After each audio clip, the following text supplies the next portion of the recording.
uncut, unedited. This is where I tell the truth and shame the devil. I love being black. Come on in, good people. This is the day that the Lord has made. Let us rejoice and be glad in it. I'll tell you, we're living in a great time. We've just got over one holiday, going into another one. Just got over Christmas, and we just um, going into the new year. And some of us that's living right now, we might not be living next year. And that is sad, but it's true. Life is good. Life is good. Life is good. Even when things are not going our way, life is definitely good. I'll tell you the truth. I'm people calling me now. I don't know why they're calling me, but I'm live, uncut, unedited, and I can't take no calls. I'm sorry, people. Appreciate you. All right. I love being black. All right, me too. I love it.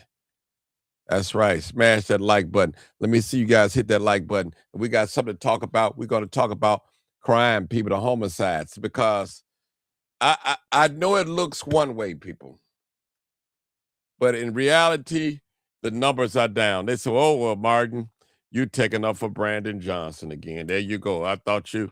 No, I'm not taking up for Brandon Johnson at all. At all. Y'all got to remember that we have social media. Social media, you can do your own reporting. And that's what we're doing this day and age. We don't have to wait on the mainstream media to get out some things. We can we can investigate ourselves. And that's what a lot of you see going on. Now, if you watch the news, it feels like homicides are completely out of control. But there's the uncomfortable truth. They're actually falling. I'm telling you. So why does it feel worse than ever, people? My goodness. Let us take a look at the data. That's what we're going to do today. That's what we're going to do. You know, we all know somebody that got killed this year. We all know someone that got killed this year. If probably a loved one. Probably a loved one. We all know. We all know. That's real talk. Good morning, Renee. Good morning. Good morning. Good morning. Good morning. And we're gonna get into the data. And again, if you watching this afternoon, early afternoon, if you watch the news, you'll feel like homicides are completely out of control. And that's real talk. I need you guys to hit the like button and the share button. But there's the uncomfortable truth, and that's what I'm gonna bring you. This is what I love No, being that's the black. wrong one. I want this one. Tell the truth And what? and shame the devil. But it still give us a uncertain feeling that we're not safe. I'm sorry, people, that we're not safe. And that's real talk. It gives us that feeling that we're not safe. Mm. Mm-hmm. All right, come on in. If you watch the news, feel like homicides are completely out of control here. We just had a mass shooting this morning. 4 people got shot downtown north side area, 1 fatality, 1 fatal dead. 1 fatality. So just think about it, people. Me saying this to a loved one that lost a loved one. The way I'm talking, they're probably like, Martin, you got to be a fool. You out your mind. You supposed to be the crime chaser. And you saying this, all this murder and stuff that I see. And I want you to lay your emotions to the side. And let's look at the data. And I'm going to put it up on the screen so we can see it. I'm going to put it on the screen. For real. That's what I'm going to do. And don't get mad at me for delivering the message. Because I got to tell the truth and shame the devil. I love being black. So if you're watching the news, again, it feels like homicides are completely out of control. I'm going to prove it to you. It is much better than you think it is. Let me go to this chart and pull up this chart. Let me pull up this chart. I hear some beeping. Somebody calling me? All right, hold on. Somebody calling Martin Johnson already? Y'all got to hold up. I heard some beeping. All right.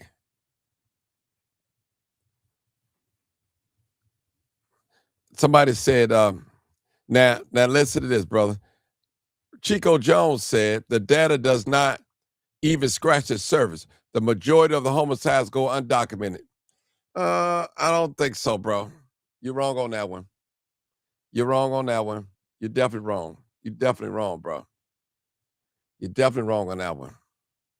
They don't go undocumented at all.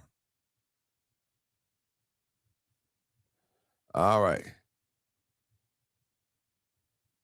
All right.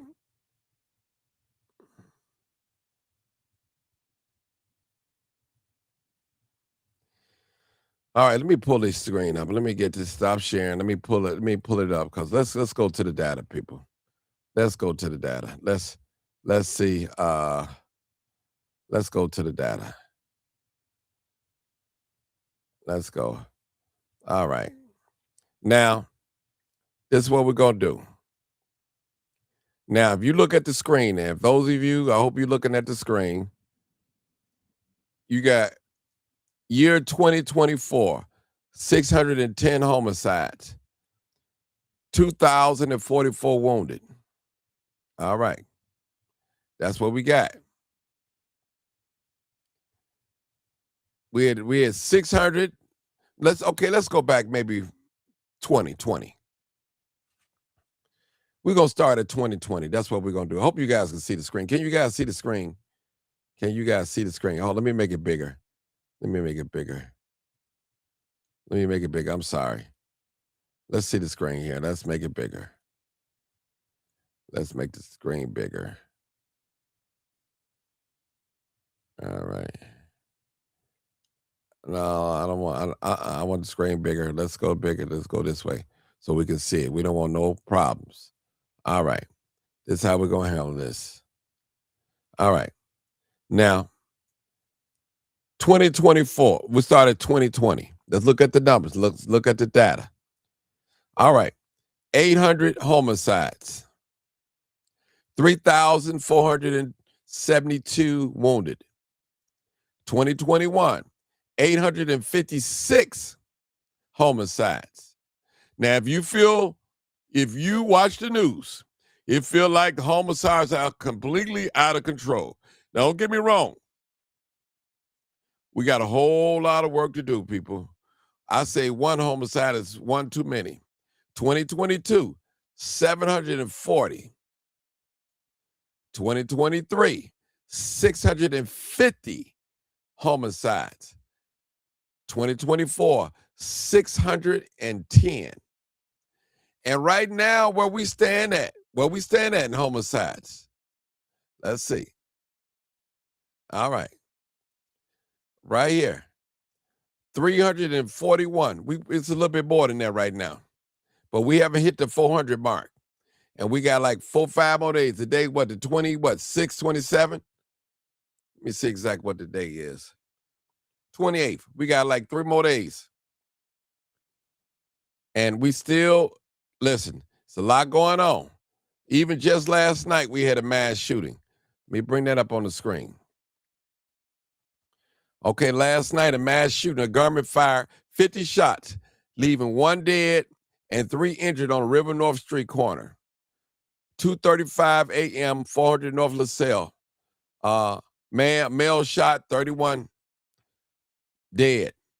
Male 35, still living. Male 36, male 43, still living. So this is what we got going on, people. Somebody, okay, we're gonna check out some more. We're gonna stop sharing that. Let's go to somewhere. We got another screen that we want to pull up too, because we want to compare what's going on. We definitely want to listen. Let me pull up another screen. All right, screen sharing. All right. All right, let's go here. All right. Violent crimes in Chicago continue to fall. Homicides, lowest in a decade, police data shows. All right. Violent crime in Chicago continues to decline significantly. So far in 2025, police data shows. The decline reflects a broader national trend of falling violent crimes. Are y'all following me? Make it big so you can see it so you won't think I'm lying. Now, somebody don't want to hear this, but I got to tell the truth and shame the devil. I got to tell the truth, shame the devil. Got to do it. I must do it. I have to do it. I must say it. All right. Let me see. Let me get that back on the screen. Control the screen. It's not what I want. It's not what I want. Not what I want. Not what I want. Not what I want. Okay, hold on. Let's see where we at. And lost some spot. All right, hold on. Let me get my spot back. All right, let's see. All right. Now, a lot of y'all don't believe it. Its crime is declining, on a decline, going down. Okay, we're going to go to some sites and compare some numbers. All right, where's that? I think that's what I'm looking for. Is it what I'm looking for? Hold on, let me put up another screen. Hold on. Put up a better screen with some numbers. Now, listen. Now, this is a teaching moment. We just listen. I'm not taking up for the mayor. I don't want y'all to think I'm taking up for the mayor or nothing like that. But we got to tell the truth and shame the devil. We're going to put up these stats again. Let me put them up again. All right. I want to show you guys. I'm not saying nothing that you guys can't look up. All right. All right. Let's see. Make that screen larger. We can walk through it. All right. All right. Now, if you look at the homicides, somebody's calling me. Somebody calling me. If we look at the homicides, people, 2024, 584. Right now we have 410.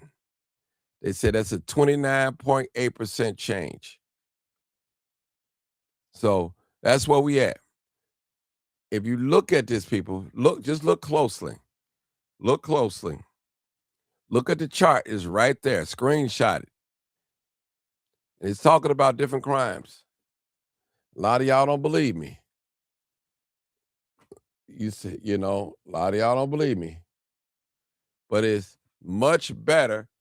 But if you watch the news, it feels like homicides are completely out of control. But here's the uncomfortable truth. They're actually falling, people. So why does it feel worse than ever? Let's look at the data. It's right there. Man, matter of fact, let's call in 872-299-0808. 872-299-0808. Let's talk about it. Come on in. Let's talk about it, people. Let's talk about it. Let's talk about this. Somebody don't believe me.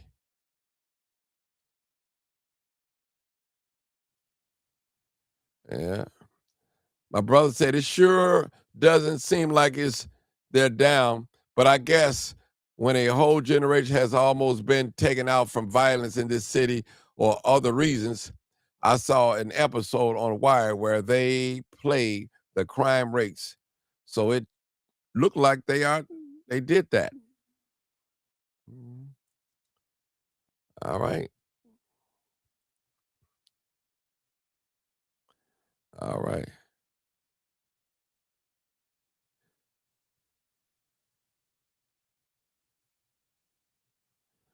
All right. KB Nene Boom got a too funny shooting at my car over at park because of him leaning. Okay. Well, some folks, some folks just don't want us to be great. All right. I need someone to call in. Somebody call in. Let me put this call in number so we can talk. Because people don't believe me. They think I'm on here trying to take up for somebody. Put in both of these call in numbers. Now call me with some, don't call me just to just come in here and talk. I want to hear some people talking. Let's talk about this crime. These homicides. That's what we want to talk about. And I want to give my condolences to anybody that lost a family this year to gunshot violence.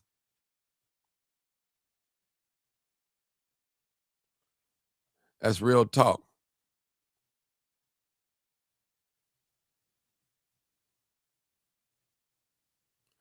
Call in, people. Let's talk about it.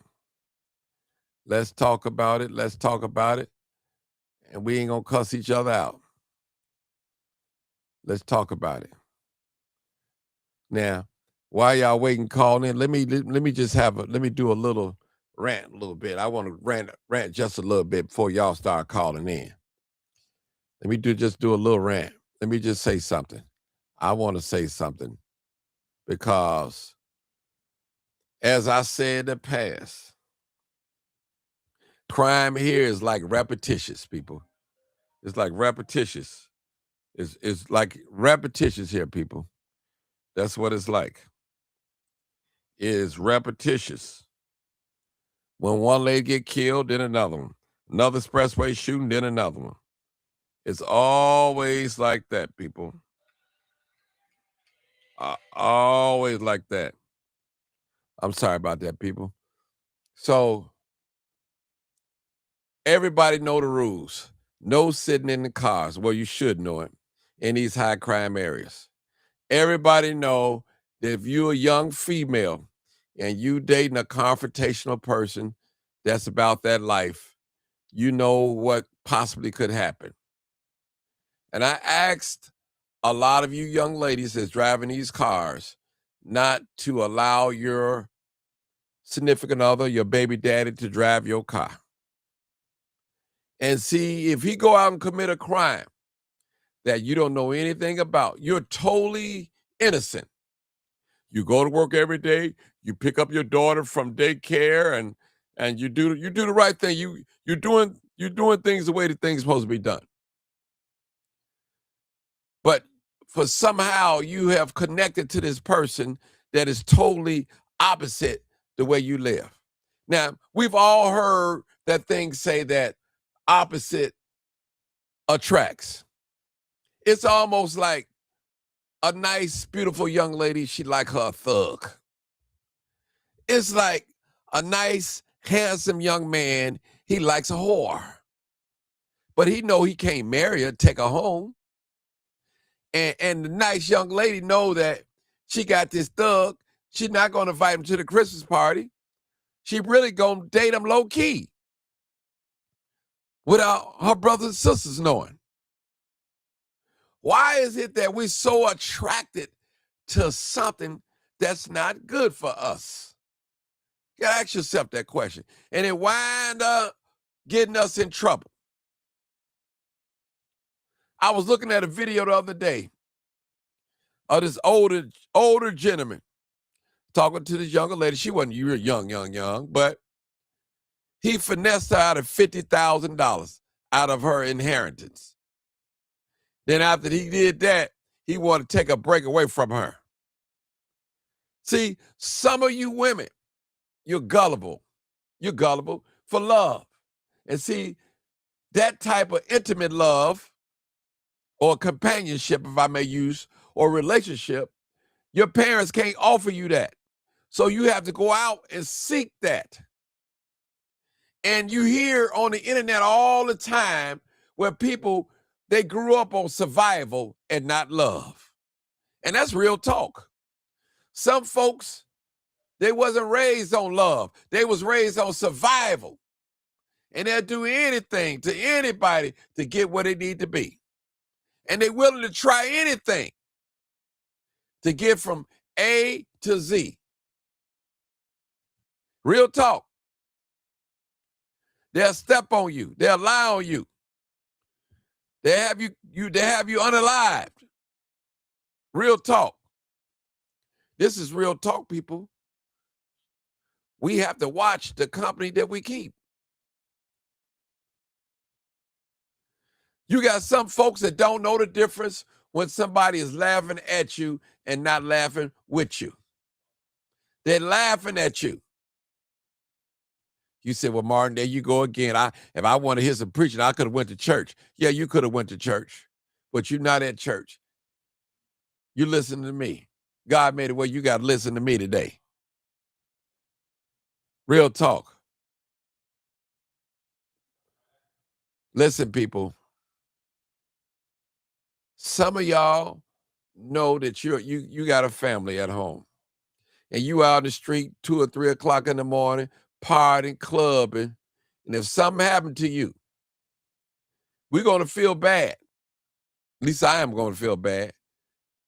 But there's no reason for you to be out in the street 2 or 3 o'clock in the morning when you got a family. What's really going on? Why are you out here chasing silver and you got platinum at home and gold at home? You're looking at the ladies and you're trying to see if you still got it. You got your little nice little old school car outside or your new car outside that you're struggling to pay the car note and barely can keep up with the insurance. We used to call it parking lot pimping. When you go outside and when the club let out, you stand in front of your car, play the music so you can let the young lady see you in the car, the nice car. Hopefully she'll choose you. And really, she's not choosing you. She's choosing your pockets. Some people don't know what love is. All they know is exchanging fluids and give me some money. Tina Turner said, what's love got to do with it? Some folks don't understand love. It's right there in their face. There's a man that want to love you. There's a woman that want to really love you. But you don't know how to accept it. And back in your mind, you're like, what do they want with me? Why they love me so much? Out of all these people out there, why they love me? Why they want to be with me? Oh, I got to tell the truth, shame the devil. And some of you so confused, you think loving the same person, the same sex is love. That ain't no love at all. At all. Love is love. Oh, yeah, okay, you sucking your mind out, huh? You've been smoking too many blunts. You've been sipping on something, some gin or whatever. Remy Martin, what up, 1738? Something wrong with you. Something wrong with your stinking thinking. Real talk.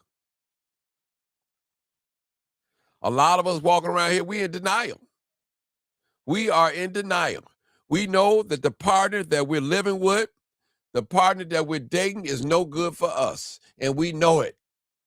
Now, the question should be today, do you want what God wants you to have, or do you want what you want? That's what the question should be. A lot of us out of pocket. A lot of us. We don't know how to pick. We don't know how to pick. We don't know how to pick, people.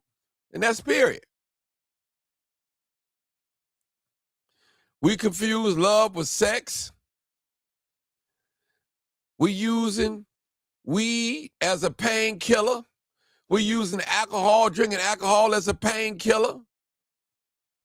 We injecting heroin in our body by way of needle or snorting it as a painkiller. We're drinking lean as a painkiller. We're popping pills as a painkiller. We're doing drugs, illegal drugs, as a painkiller to get us out of our real reality. These kids getting on my nerves now. Or these children getting on my nerves. I need to go roll up. I need some me time, some quiet time. They didn't upset me.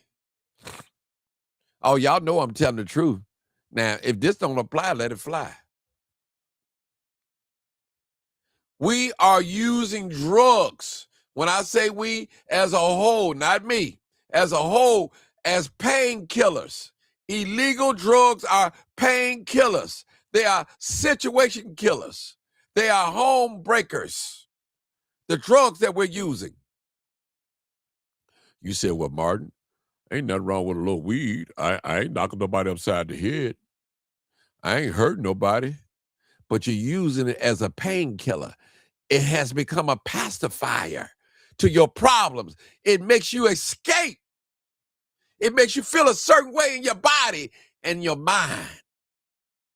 And when it wears off, you back down to ground zero again. I know somebody don't want to hear this today, but I got to tell it. I got to tell it. And if you can't eat until you smoke, you know you gone. They got you. Got you. That chemical dependency, it got you. It got you. If you got to smoke and drink before you have sex, something is not right. You'll say, well, Martin, I don't feel good, until I get a little alcohol and smoke a little weed and I get charged up, then my body ready. Something ain't right. Something's not right at all. Something is not right. Real talk. You don't have no appetite unless you get high. When you find yourself doing something strange for drugs, something is not right. You remember a day and time where you would get drunk and laugh about it and fall out and pop pills. Now your body is craving for some pills. You said, well, Martin, I used to take the double stacks, the triple stacks, but now I'm back down to single. I'm trying to wean myself off of it. Martin, I used to drink 1738 and all the hard top shelf liquor, but now I'm just drinking wines now. I'm drinking wine now. I'm melting down. I'm not drinking all that hard liquor no more. Now you wonder why you smell like alcohol because you just got out the shower, because you just got through sweating. It's coming through your pores. You got to accept the fact that you are an alcoholic. It's coming through your pores. You know I'm telling the truth. And some of us, only time that we can be sociable is when we're high. But if we're not high or drunk or intoxicated or feeling a little buzz, I hope I'm saying the right words, we quiet, we antisociable, we don't want to talk, we get the shakes and all that, we get nervous. But when we roll that blunt up, when we start drinking, we feel good. We feel like Superman and Superwoman and all that. We can conquer the world. We can face that boss on the job. When that boss get on our nerves, we got to run outside to the car and flame up to calm ourselves down. We are using drugs for painkillers. You said, well, Martin, how did we go from homicide to using drugs? And I guarantee you, most of those people out there that's shooting and killing, they're probably on drugs. We got some young serial killers out here, people. They are gun carriers. They are shooters. They have bodies out here that they have slaughtered people. They get a rush. Some of them go pop a pill. Now they ready. Some of them smoke a blunt. Now they ready. Some of them drink some lean. Now they ready. They ready to go kill something. They psych their mind out. Let's be real. And a lot of us, we turn into the creature of the Black Lagoon when we get alcohol in our system. See, they always tell me that a drunk person speaks a sober man's mind. Jamie Foxx said, blame it on alcohol. Yeah, we could blame a lot on alcohol. But we know that mind, something else. It's powerful. It's powerful. Listen, people, I heard a reel the other day. I think it was yesterday. The brother said we have become desensitized to sex. We see so much of it on on the internet. It doesn't even bother. We scroll right by us. It don't even affect us no more. Killing, it doesn't even bother us no more. It's the norm. It's the norm. Folks, we're sick. We're sick and we don't know it. We call it normal, not normal. And we call it not normal, not normal. That's what we call it. We call it not normal, normal. That's what we call it. And anybody that been following me for any time, when I talk about different women dating guys, riding guys around that's confrontational with the police, confrontational with the community, confrontational on the internet, confrontational in the music they make, you got a time bomb. You said, well, Martin, he good to me. He not like that around me, but you know how he is. And I tell any young lady or any young man, nobody can love you if they don't love themselves. How could you expect a man to love you when he don't even love himself? That man don't even like nothing about himself. He can't stand himself. He can't stand to be in the mirror. And let me say this to these young men that's listening to me. Young man, I know you wish you would have never picked that gun up. Now you have been labeled as a shooter. Now you can't go nowhere without your gun. Nowhere. And you know any day it could be you or them. You know it. And I'll say this, all due respect, every killer that I ever known that got killed, most of them died with a gun on their side or gun on them. I don't know too many killers that don't walk around with no gun because they know they need it. They can't go nowhere without it. And most killers that get killed, they die with their gun on them. And I always say, whoever get to that gun first, most of the time, not all the time, but most of the time, that's the winner. It's like a drawing match. Who can get to that gun first? Anybody that's going to kill or hurt somebody or shoot somebody, they don't want to shoot out. They want to be able to shoot you without you even lifting a hand up.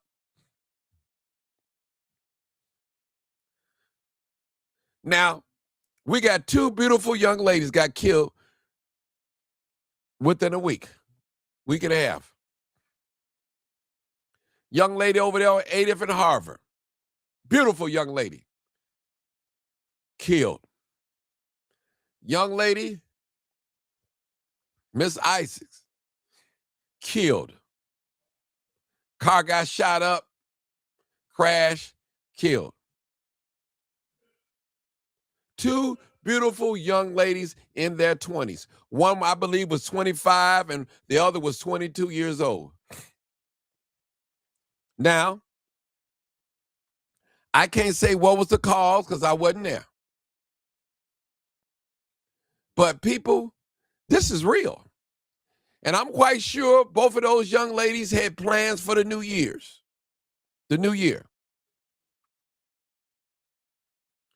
What have we become, people? We look at humans as nothing. And that's how we're able to shoot one another, because we don't have no love for one another in the heart. A lot of these situations that we put ourselves in, they can't be talked out. They really can. The homicides are down, people. Y'all can say what you want to say, but it don't seem like it. And if you keep looking at the news, you'll believe that the homicides are out of control. Now, remember what I said now. One homicide is too many. Now, the numbers are dropping. One brother said it's because we've lost a whole generation of young folks of gunshot violence. And I'm just paraphrasing it. If they ain't in jail, they're dead.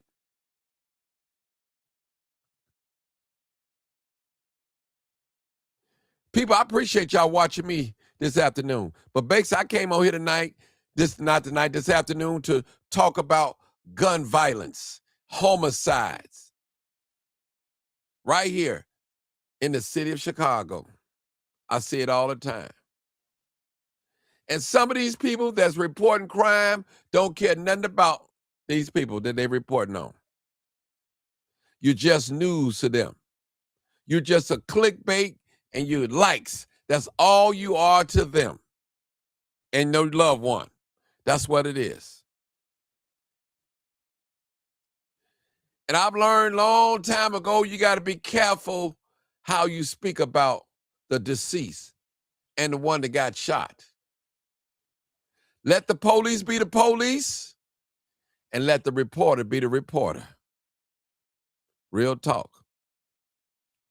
Only thing I got to say to the shooter is turn yourself in. That's the only thing I got to say to you. I ain't got nothing else to say to you. Turn yourself in. That's all I got to say to you.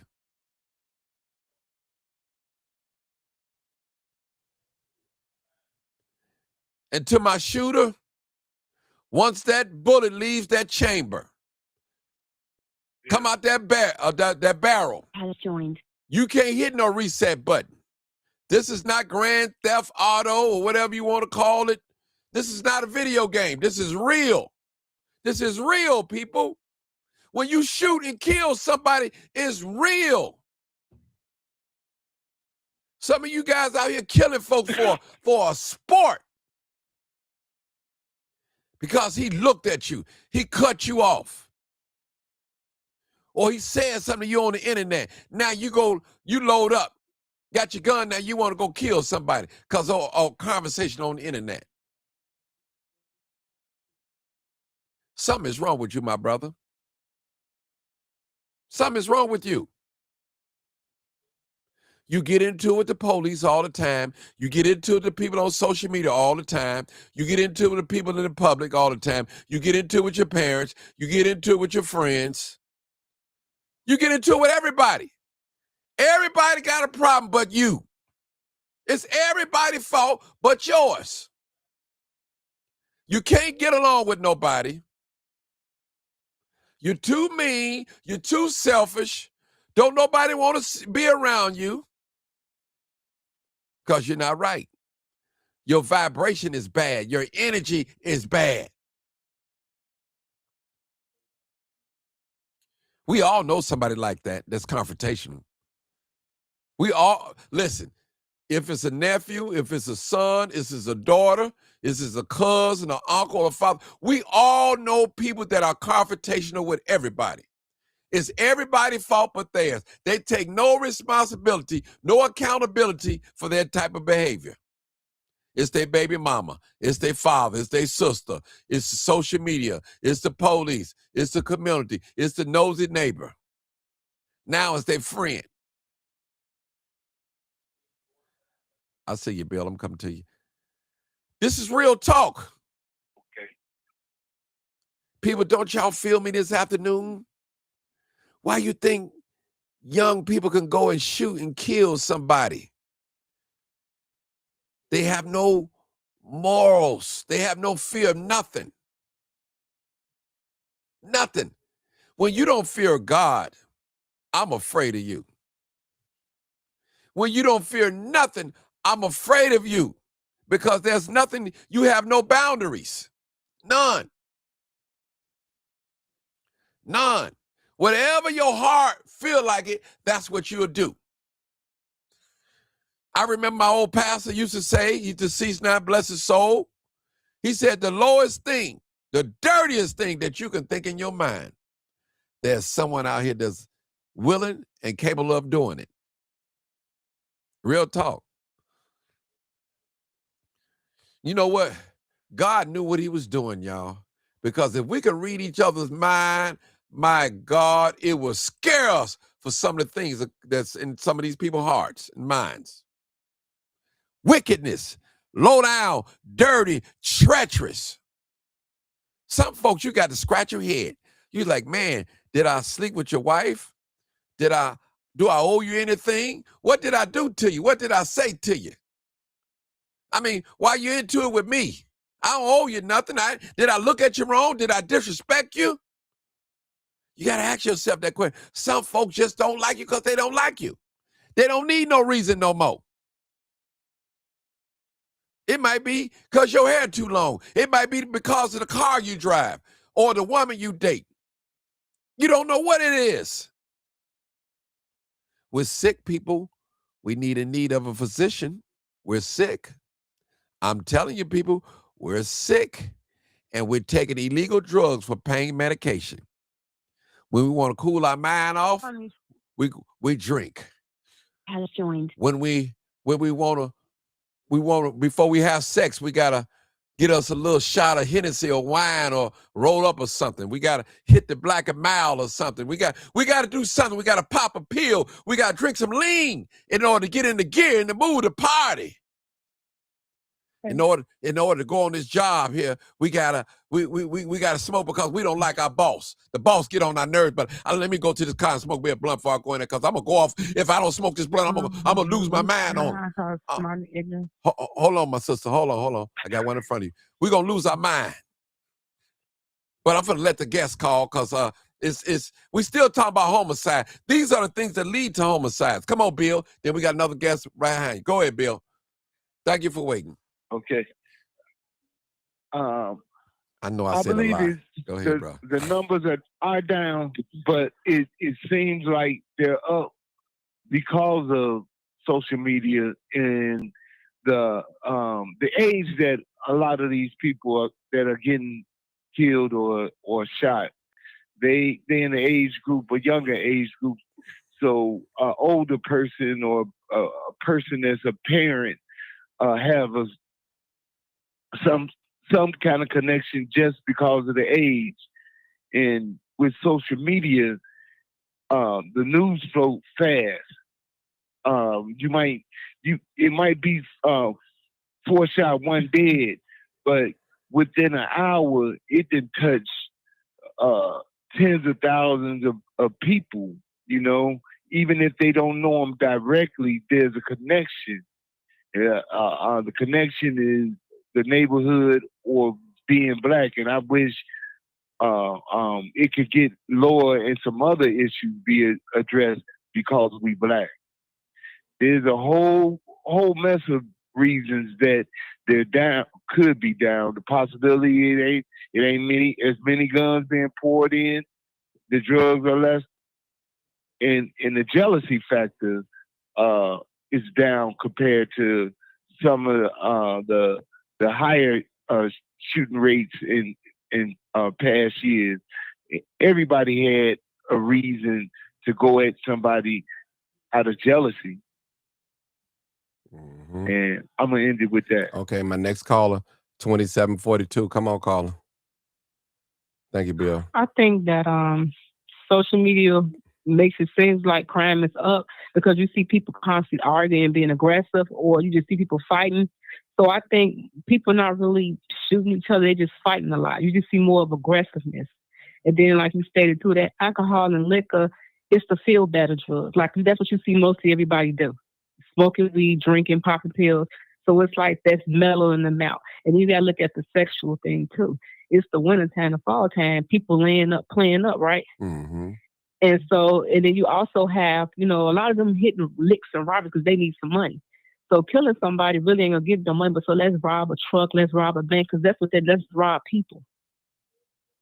Mm-hmm. So they use the robberies for the money to buy guns, right? If you ain't got the money, you can't buy no guns. Mm-hmm. I agree. And then, like you speak on, a lot of them don't like themselves because you got to look at the men in the mirror.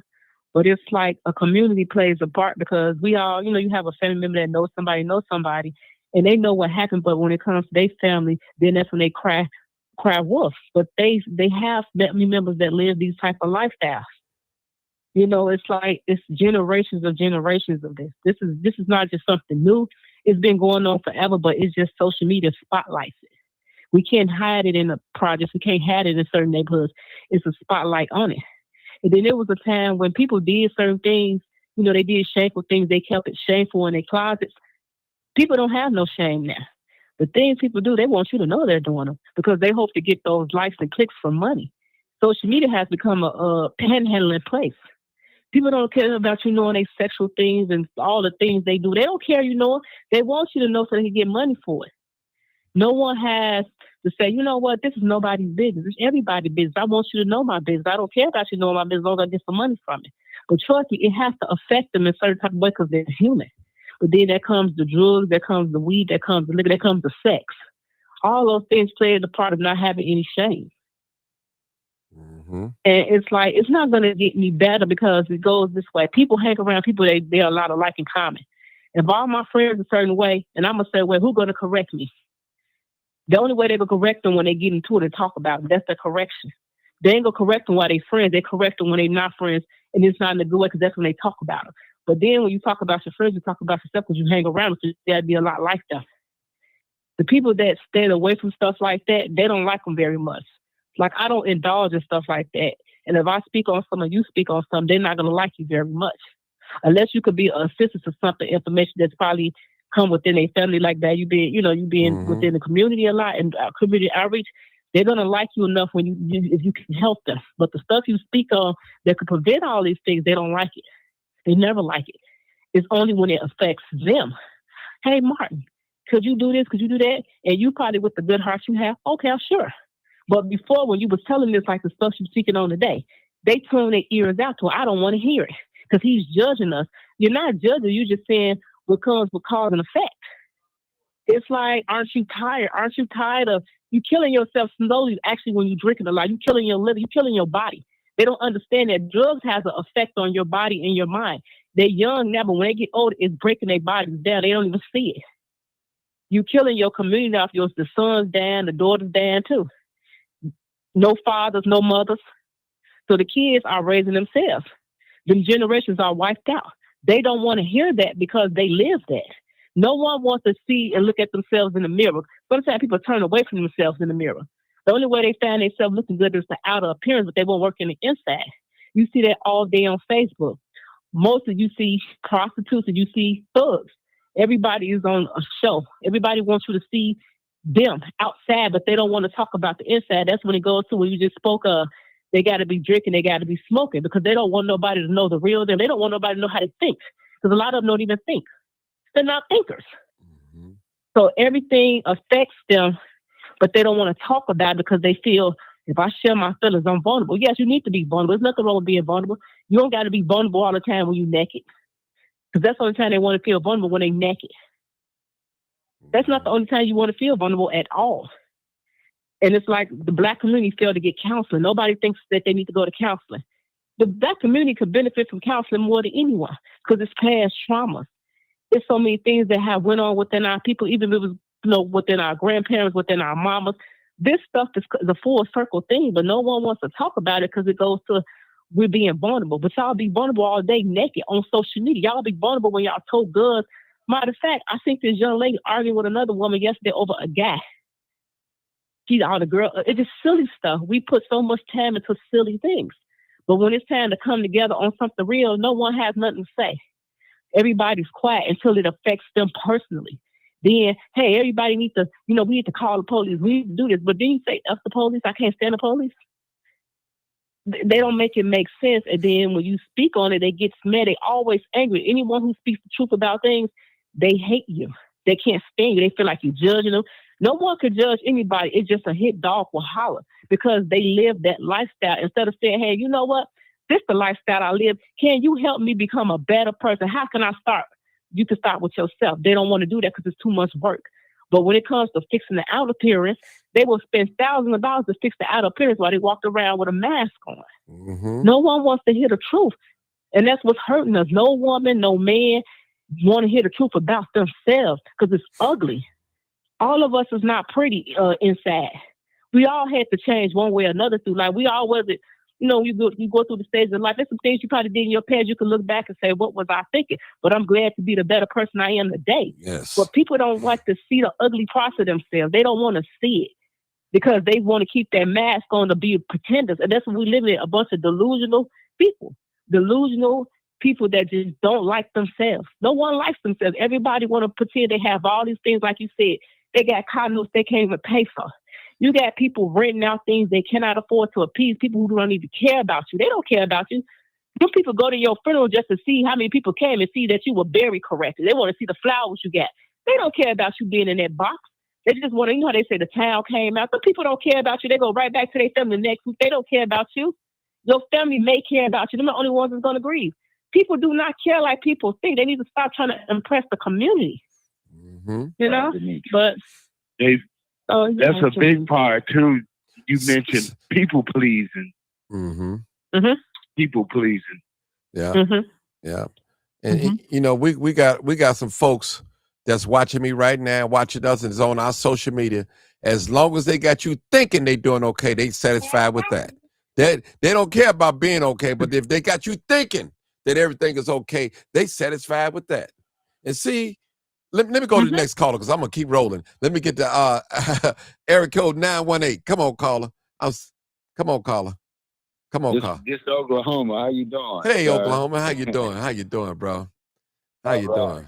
All right. I just want to make a valid point. It's families have changed. When we was growing up, we would have family disputes and everything, and we would be okay. But my family right now is in disarray toward me. I won't say who or what, but because I'm a peacemaker, I don't like confusion. I don't, Martin, we're not always right. Thank you. That person or family member is not always right.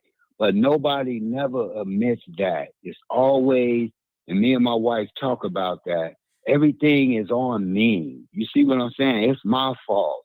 But nobody never admits that they're wrong. And I tell them, I say, two wrongs don't make a right, but we're not always right. I know, and I can admit when I'm not always right.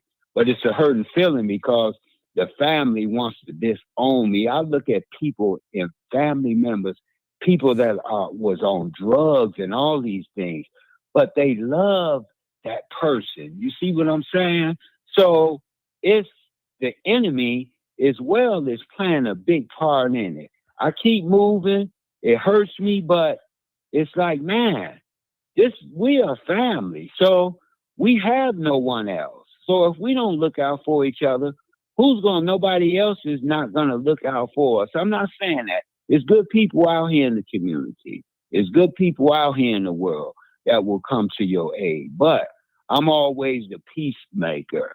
I'm always doing what I can for people, family members. But now it's all turned around. But I'm going to keep doing what I'm doing because I know it's only a test and God will bring me through it. And I have my wife, but you all people that say these things, you have faults as well. So I'm not perfect, and I'm just going to leave it at that. Perfect. Thank you for that, my brother. Good to hear from you. I was hearing your voice the other day. I was going through some of the videos, and I heard your voice. Let me just say this. Now, Michael Jackson said it this way. It's the man in the mirror. The church folks said, not my brother or my sister, but it's me, oh Lord, standing in the need of prayer. And it's a scripture to go along with what you just said, brother. It came to my mind while you was talking. Be not, it said, what's that? Be not, well, let me see. It said, be not well doing. Be not well doing. You shall reap if you faint not. You know what I'm saying? So it's something like that. But I'm going to tell you, brother, listen. It's always a good time to do the right thing. It's never wrong when it comes to do the right thing. And sometimes when you do the right thing, some folks don't like that. They live in darkness, brother. Their heart is dark. Everything about them is dark. Everything. And see, people, they can't handle the new you, the new version of you. They want the old Oklahoma. They will go off the chain and snap off. But you this new version of you now, and they can't accept it. That's the first thing people do when people grow. They said, man, I remember you had this woman. I remember you was selling drugs. I remember when you was gangbanging. I remember when you doing that. Well, That's just a memory now. Now I'm doing this. This is a new way of life. This is where I've turned to. A new way. That old past is gone. It ain't that I can't do it or, I don't want to do it no more. I'm on to something new. I remember, and I'm going to say this, I remember some of the brothers that I used to stand on the corner with, bro. I came back 20 years later. Not enough, just back and forth. Or the same area that I used to stand in. Some of the same brothers standing on that same corner. 20 years later. I'm telling you, people, time can get away from us. We can't get that back. And you guys can say whatever you want about marijuana. I don't care if it's legal or not legal. It's no good for us, period. Period. Folks know it too. Well, Martin, I needed to calm down myself because I'll lose control if I don't have it. Alcohol is really no good for us, people. It's no good for us. It makes us do things that we normally wouldn't do. Especially everybody want to drink every day. Now, alcohol, they said, well, Jesus drank wine. He did drink wine. So I can't knock that. But are you drinking every day? Every day? Come on, son. You masking the problem. That's a pacifier right now. That's a crutch for you. That's a painkiller for you. What else are you doing as a painkiller? Yeah. What else are you taking for a painkiller? You drinking lean? You smoking happy stick? It's a painkiller. It's a painkiller. And why you think we got so many young folks out here that's shooting and killing people for nothing? We got a bunch of teenagers that's running around here with a lot of high powerful weapons. Don't have no training. Only training they got is the video game. Their mindset is not right. Something is wrong with them. You run up on somebody and take somebody's car, and they don't want to give it up. You shoot and kill them over something that belongs to them. And you shoot and kill a person because they don't want to give up their automobile. And they know they need the automobile to go to work. You Mr. Tough. Now you run around here with what they call a Pusachi mask or something, or I call it a ski mask. Now you can't walk around here in the public now without a mask. You're sitting in your girl car with a hoodie on there. You can't even be a gentleman because you can't get out and pump a gas because this is where your ops at. You done so much dirty stuff out here. Brother, Oklahoma, and you ain't got to say yes or no. Bill, you ain't got to say yes or no. We all know people that have got shot or got killed or even both of them that we don't know who done it because they was into it with anybody and everybody. And that's real talk. You got people out here just like that. They think they got a 30 shot. They think they can kill the whole world. That ain't gonna happen. Let's see what this new caller got to say. Come on, 0708. Come on, new caller. What's going on, Mark? What's going on? I think it's time for the civil war between black people. Okay. We gotta get these bad apples out. Okay. Now, why you say that? See, the problem is, why you say that? I'm asking why you say that. Go ahead. I'm listening. Gotta give. Okay. We gotta do something different. Something gotta give. The problem is, I think it's more bad of us than good. That's the problem. Mm-hmm. I think they outweigh us, Martin. It's more of them. Oh, you think so? Do you know that there are more black men in college than it is in jail? Did you know that? Right, we always point to one stat to make us look brother, better. but no, brother. Listen, you can't point. Listen, there can't be no bad unless there be a good. It can't be no right unless there be a wrong. Can't be light unless there's some dark. So you got to look at both of them. You can't just be one track now, brother. You can't be one man. Listen, this is what you call cause and effect. You got to think. Now, everybody's not bad. Now, I don't know what you've been watching. Well, how many videos you've been watching or news or social media, but everybody's not bad. You got a lot of young black men out there such as yourself that's doing wonderful. They ain't out there shooting and killing nobody. Yes, They ain't out there robbing nobody. They listen, they doing what they supposed to do. They got good credit. They planning for their future. They got insurance on themselves. They family men. Now, you don't see that in the internet, but it's happening. It's happening, brother. So all of us ain't bad, brother. Trust me. Now, there are some. Now, I can't give you the percentage. I wish I could give you that. But there are some. Yeah, I do too. There are some, brother, and I agree with you. Some need to happen. They really do. We gotta have a civil war. Yeah. Oh well. Okay. Between us. Yeah. All right. All right. I feel you. Well, thank you, Martin, for having me. I had to take this other call, but thank you. I'm no still problem. listening. Okay, no problem. All right. Mm-hmm. Yeah, young bro, you said it's civil war between us, so you got to kill out. We got to kill. Okay, let me ask you a question then. Man, we might have to, Martin. We might have to. Oh, okay. I'm gonna ask you a question. I don't think we're gonna see it in our lifetime, but in some lifetime, one of these generations is gonna have to happen. Okay, what is it that you want to see black people doing? Now let's put that on the table. Let's get down to your thinking. I'm trying to figure out where all this coming from. So I'm asking you, as an older man and you're a younger man, I know who you are. Yeah. What is it that you want to see black people do better as a whole? What is it? You tell me in your own words. You have to stop thinking about the past and looking at the past. That's one. What past? We got to get the households. What past you talking about? Yeah. What past are you talking about? The slavery, the whole slavery thing, before the 60 years ago, the Jim Crows, and none of that helps us today. Brother, okay, let me ask you a question. Now, I'm 57. Just before I was born, my mother, my father, my grandfather, my grandmother, they couldn't drink out of go in white people's stores and all that. That was just 50-some years ago. Now, that ain't that long. Hold on, brother. What? Hold it. That's not that long ago.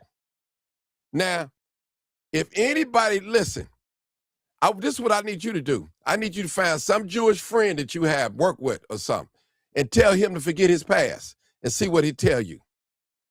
You tell a Jewish person to forget your past and move on. Don't worry about the past. And we know the Jewish got all the money. We know they got money. But tell them to forget the Holocaust. Tell me and see what happened to you. See what happened to you.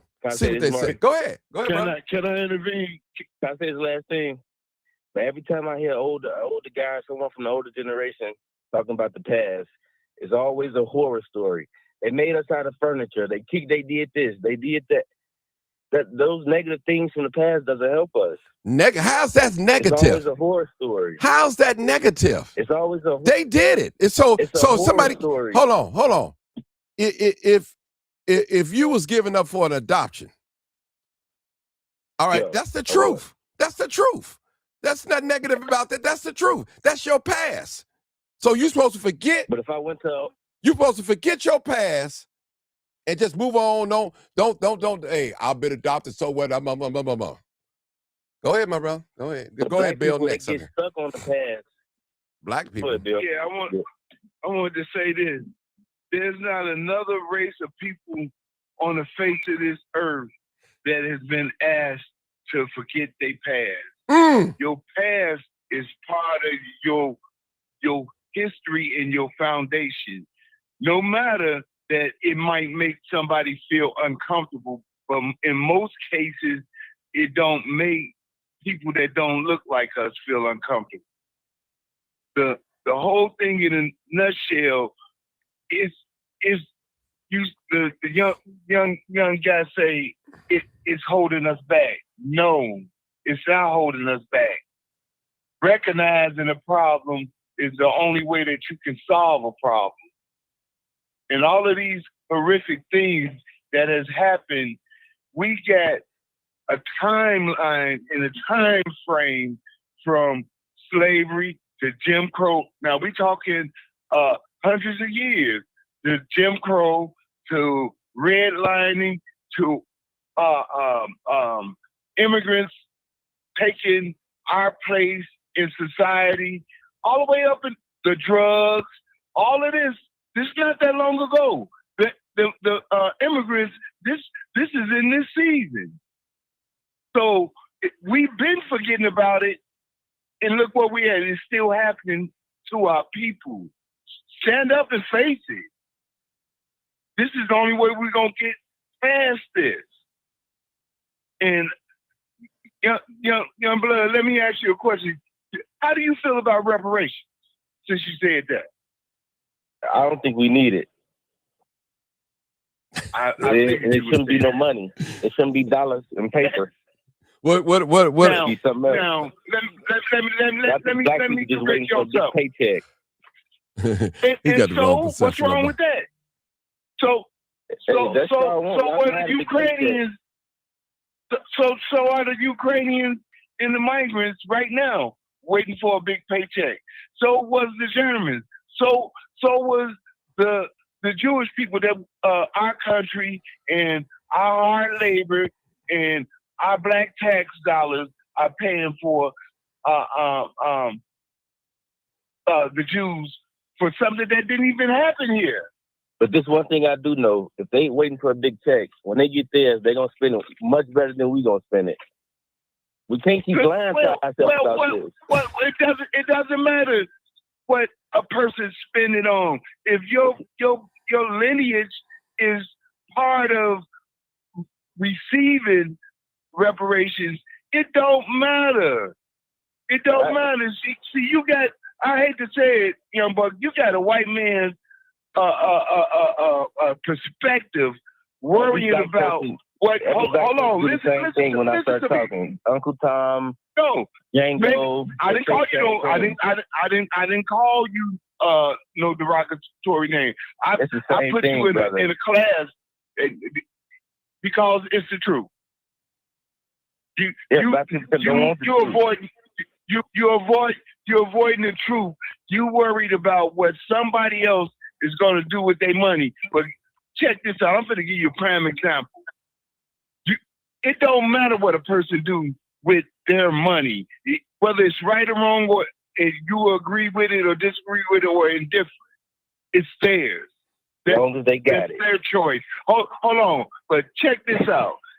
The mindset that you have of looking down on your people is the same reason that black people don't have reparations.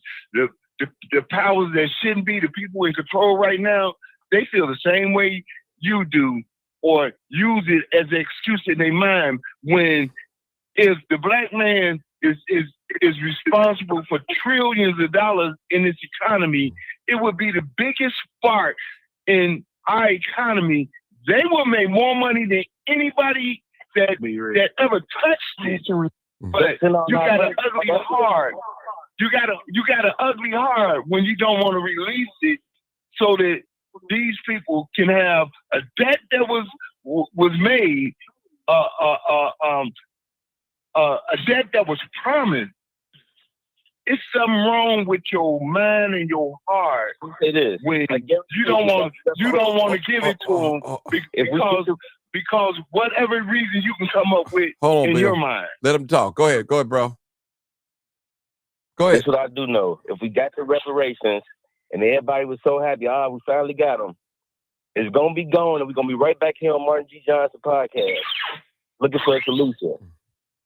Okay. Let me ask you a question. Okay, what you going to do with yours? Hold on. Yeah. Thank you, Bill. Let me get him. Go ahead. What you going to do with your money, bro? You get it. It all go towards family. I do know that. What kind? Not the Chinese hair, not the African hair braiders, not the Chinese nail salons. It'll be family. Okay.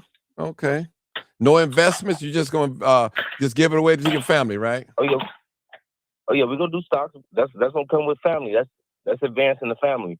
Oh, okay. That all comes with it. Now, what would you, if you had a young man your age that's out here shooting and killing? 25. Okay, I know who you are. And what would you tell them to stop shooting, killing? What would you tell them without having a revolution, a civil war? Well, how could you convince them to stop shooting each other? And you're at that age. How could you stop it? What would you do to tell them? I'll just tell him one simple thing. You'll be heading to prison soon. Okay, that's it.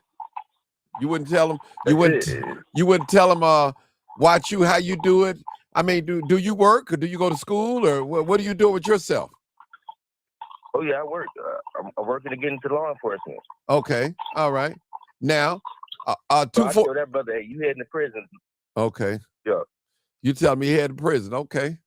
Then you wouldn't give him. Whatever you doing right now, you heading to prison. So you wouldn't give him nothing to tell him to turn around and say, hey, if you keep doing what you're doing, you heading to prison, brother, get a job like me. You wouldn't use yourself as an example?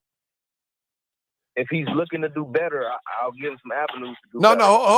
hold it. No. It ain't that he's looking to do better. I'm asking you, what can you do to convince him to do better? That's what I'm saying. Now, you're doing all this talking. You want to kill something. You want a civil war to break out. But are you having a conversation with these people that you say that's not right? Are you having a conversation with them? What are you doing as an individual to convince these people that's making us look bad? What are you doing? I ain't gonna say a lot to you, Martin. I'm focused on my career and what I'm doing right now. So, maybe 25 years from now, I'll be on that path. I'm not gonna sit here and lie and say I'm out there doing it. Okay, now, and the reason I'm why, just observing the okay, culture. the reason why I'm saying that is that you shouldn't have the mindset of a civil war if you're not doing nothing to try to help first. That's all I'm saying is you can't just sit still. Yeah, I mean, just you want to zap a person, take them out without even having a conversation with them. Or be an example. And that's the hard conversation we don't have. No. We might have to zap them out. No. We having it now. What you mean we don't have? We having it now on this podcast. And there's other podcasts, other little chat rooms that they're talking about this. I'm not out there knocking nobody upside the head for their purse or carjacking them or selling drugs or womanizing folks. I'm not out there doing them things. But it's just too many doing it.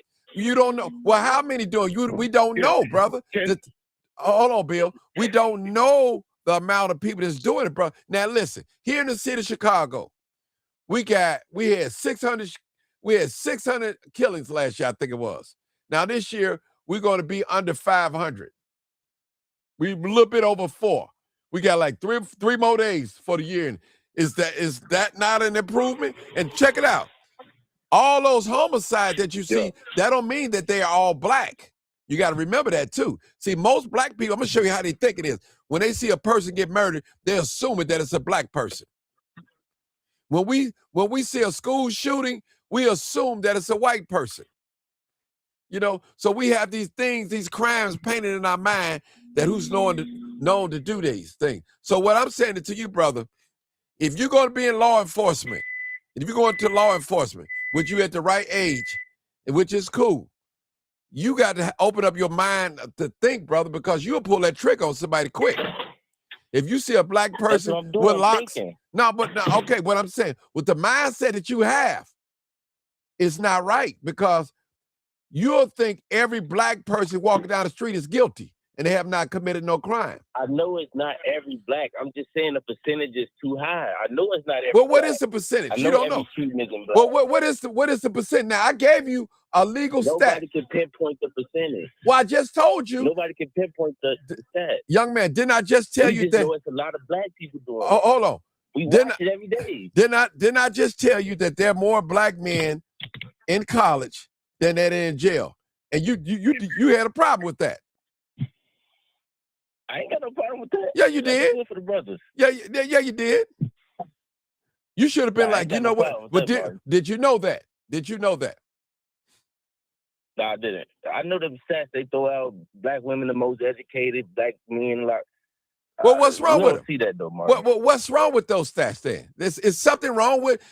Listen, if you can accept the bad about us, you should be able to accept the good about us as well. I ain't focused on the good. I'm looking at the bad right now. See? So you brother. Can I ask you a question? Nah, come on, Bill. We got young blood. At your age, how many people that you associate with or know are thugs and living this life committing these crimes? How many? Versus how many people? Versus just look at your world. Yeah. How many people are doing okay and all right alongside of you? Not just in your family, your neighbor. How many people? And I guarantee you, the black people that you know. No, let him answer the question, Bill. Don't answer it for him. Doing, No. Let him answer the question. Don't answer it for him. okay. Let him answer it. Okay. What was the question? Repeat it, Bill. How many thugs and people that's living this buck wild lifestyle, committing these crimes and shootings, do you know, versus black people that are getting up, going to work, and trying to do the right thing? Most black people I'm which around. One is greater? Okay. Uh-oh. That's a start. I don't know any. And one thing we got, well, see, all the thugs you know are from social media, movies, and from the news and social media. Now, here we go. Here's the thing. Well, he tell the truth, brother. You just listen. He told you the truth because you just said you don't know none. So where are you seeing this at? No, I'm just saying, brother. You answered the question the way you answered it in your own words. So Martin, I done watched every live. We do this every time. No, brother. We not. No. He asked you. He asked you. Hold on. He asked you, brother, and you said you didn't know none. So where are you seeing this at? Get off the community and get to the person. No. Okay, where are you seeing all this at? Tell us. Okay, no. Tell us where you seeing all this at. Where you getting your information from? Martin G. Johnson's lives. Okay, I'll do that live that minute. Now, I don't watch every live on the stage, Martin. I see it. With that being said, you came on here with a strong statement that we gotta kind of separate ourselves and bump off the bad ones. Yeah, it's gonna take civil war. That's not a good look when you just take the same energy and put it towards saving your people instead of knocking them off. I'm finna say something. It's Sunday morning.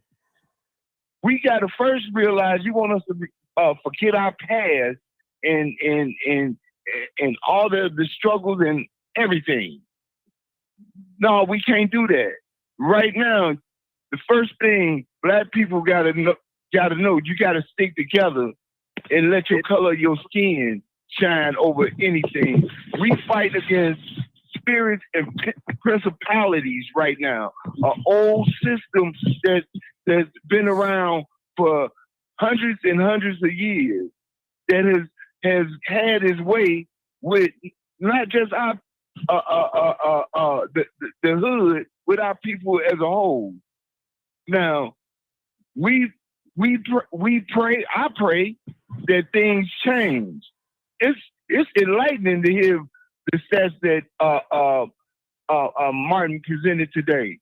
It ain't got nothing to do with Brandon Johnson. It ain't got nothing to do with Mayor Daley. It ain't got nothing to do with the next mayor, chief of police. I'm sticking with maybe this is God's way of working, and for me to get a vigilante group and go and start killing young black men versus praying and believing in God that He gonna turn this around for us. We got to do some footwork, but we got to rely on Him in this. Hold it, Bill. Let me because of how powerful this spirit is. All right, that's all I got to say. All right, let me be red. Thank you, be red. Thank you, be red. Go ahead, my brother. Thank you for holding. Merry Christmas, Martin. Merry Christmas. You know, I just got off that cruise ship, brother, so I'm sick and I'm tired right there. So I get back to my hometown. 10 murders over the weekend, over the holidays weekend. 10 murders in my hometown. It was very disappointing. A couple of them were children. And I've listened to this young man speak before, and I'm going to implore him again to not to go into law enforcement and serve, because you do not want to serve the people. And an officer of the law is a servant of the people. You don't need to see the things that a law enforcement officer has to see.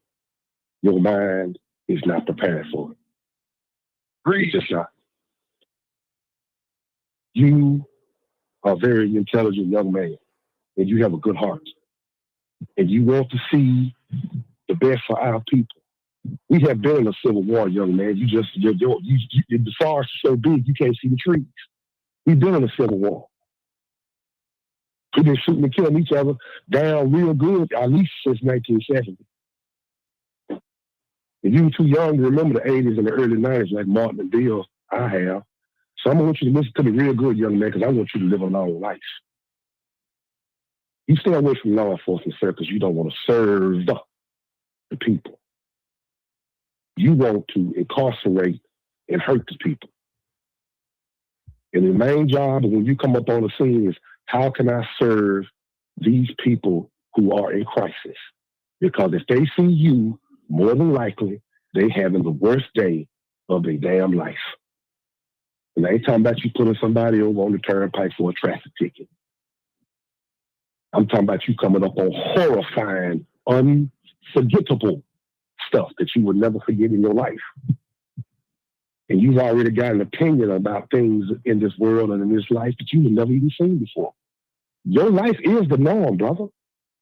Most brothers and sisters out here are working, trying to survive, baby. We ain't out here robbing and stealing and trying to kill.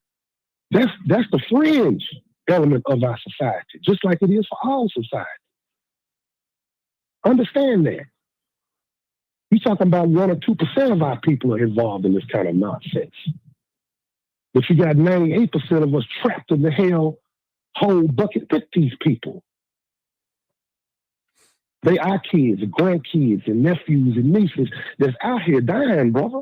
We don't need anybody with the mentality to add another gun to the situation. So please, become a lawyer. Commit yourself to where you can really do some work. Be a prosecutor. So the criminal is already caught. So when you get him down there, you drop the hammer on his ass. That's how you can serve the people.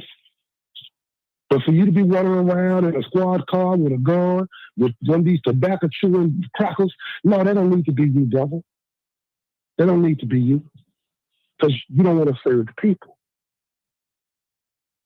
And that's the problem we have with a lot of folks in law enforcement, young man. Tell the truth Downing you and shame the devil. Or saying what your goals are for your life are wrong. We just trying to tell you ain't lived long enough, brother, to see what we've seen, young man. Do you understand? We want you to be great. You can be great. He hung up. But with the mentality that you have right now, that's fine, he's still listening. With the mentality that you have right now, young man, will get you killed. Because these folks out here ain't taking no excuses when it comes to you stopping them for achieving their goals. Now, let's go on back to what you was talking about, Martin. Mm-hmm. I had to address that young man. I didn't get a chance to address him the last time he called with the same conversation. I wonder. And I want to discourage the young man. I wonder if he got any black friends. I wonder. It doesn't matter. It doesn't matter. It really doesn't. It's irrelevant. Because he's talking about taking on a position where he must serve the people. We got enough of cowboys out here yahooing up on the scene, jumping out their cars, waving their guns to the old folks and children. We got enough of that nonsense. Can we get somebody to get out the car with some compassion? They want to talk to women and children like they got some sense. Find out the facts before they go to jumping to the conclusion and slamming people to the ground. We got enough of that cowboy mess. And I can tell by the way this young man talk, he ain't a wolf. And it take a wolf to catch a wolf. But a wolf is not a dumb animal. He's smart. Because a good law enforcement officer is smart. He's not a dummy. He don't run up on a scene with that cowboy mess. He come up there, he walks up there. He finds out what's going on. He observes. You know, these are things that he's watching too much TV. So, as I said, as I just got back from my vacation and I get home and I find out that we had 10 murders, 7, 12, 13, 14 people shot over the holiday. We had good weather down here for the holidays, Mark, in the 80s and 70s. So you can expect the crime to be a little, you know, these people can get outside. They can make some moves. And of course, you know, Christmas is hustling season. And for you older people and you young women and young couples, the Christmas season is hustling season. So like Martin said, don't spend no time in your car. When you get to where you go, get out your car, go in the house. I was disturbed about the video I watched the other night about the young lady who was shot at and she tore up her car and she lost her life. I thought that was sickening. I wish there was some other things, Martin, that solution. I saw your solution video and I sent you a text message. We're going to have to come up with a 10 commandments of success for our community. And it's going to have to be like the commandments. It's got to be that strong in order for us to get out of this cycle of violence, poverty, and destruction of ourselves. And I just want to wish you and your people a happy holiday. And I'm going to continue to listen. And if I feel like chiming in, I will. But good Merry Christmas to all y'all and Happy New Year. Thank you. Thank you. So my thing is, people, you have people that hate black people. I keep trying to tell y'all that. They hate the very existence of black people. My greatest fight in doing this work that I'm doing, it really don't come from white people. It come from black people. Yeah, I said it. Those are some of my greatest haters, the black people. Those are some of the people that throw a lot of roadblocks at me. And when you call them on a carpet, they can't tell you why. I can tell you why. Because of hate in your heart. That's all. Jealousy and envy in your heart. See, some folks hate other people for doing the right thing. They don't like that because it brings them to shame. It's like a person that get high. They can't enjoy their high around another person that don't get high. Period. It bothers them. Some folks, it bothers them. Oh man, you gonna have to hit some of this too here, man. You sit and watch me. It does something to them. It's, you know. Now, I'm not saying that Martin Johnson don't have no faults, that I do everything right and perfect. And no, I'll be lying on this podcast. I don't want to lie at all. One thing I can say, I got love for the black community. They may not have love for me, but I have love for the black community, period. And I know we come from a great, great lineage. Great, great. Listen, we make something out of nothing. Nothing out of something. That's what we do. We are great. If you take away all the inventions that we brought to this country, the ones that we know about and the ones that we don't know about, we're probably living like in the 20s. Trust me, we contribute to this country. Not just fought, not just being as slaves. We contribute a whole lot of ways to this country. And for somebody to come on here and tell us to forget our past, that sounds like they've been indoctrinated by white folks. Forget your past. Go tell it to your Jewish boss. That's what you need to go tell it. Tell it to that Jewish lawyer. Tell it to that Jewish real estate agent. Forget your past and see what happened to you. Those who refuse to learn their history are bound to repeat the same mistake. That's why we're in the shape we're in now, because we don't know our history. I'm 57 years old. Jim Crow, I came in at the tail end, at the end of Jim Crow. Real talk. That's in my lifetime. Me too. Me too. Yeah. So you tell me to forget? My father worked pick cotton all day down in Mississippi as a young boy. Was tired. Tired. Didn't want to do it no more. Tired. Come on, people. Other cultures are migrating here and bringing their history and their culture and not forgetting about it. From the Latinos to all of them, they bringing their culture. They acting out because of their culture. Mm-hmm. But I wanted to say this, Martin. You hit on something that was real powerful with Young Blood. You asked him what would he say to one of the youngins out here that's doing all this stuff without getting an answer. Our testimony, no matter what it is powerful. And that's one of the reasons you can testify to it, be read. It's our testimony from what we were telling that fell on these same ears that's acting out right now to their parents or whatever. It was our testimony talking about what we lived through, the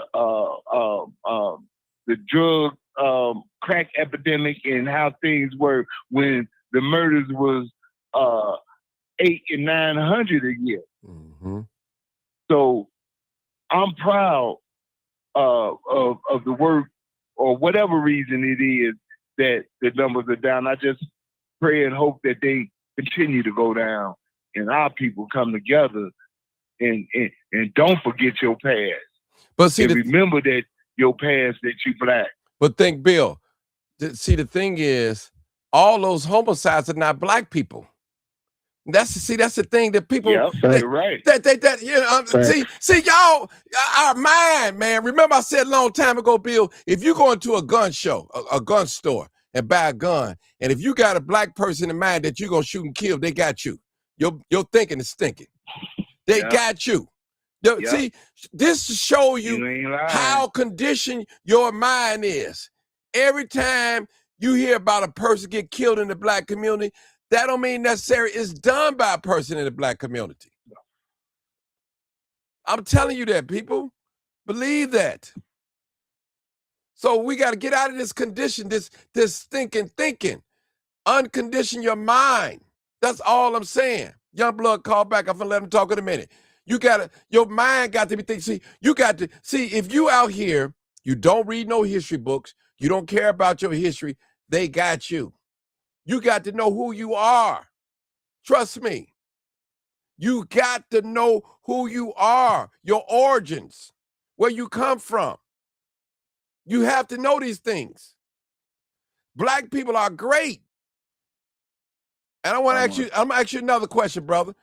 770. I'm going to ask you a question.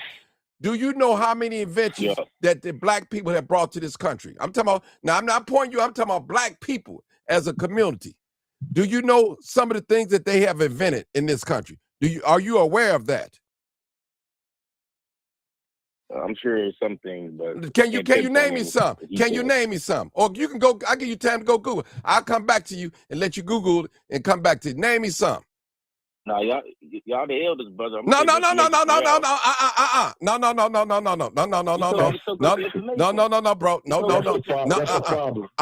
Brother. Don't start that. Brother.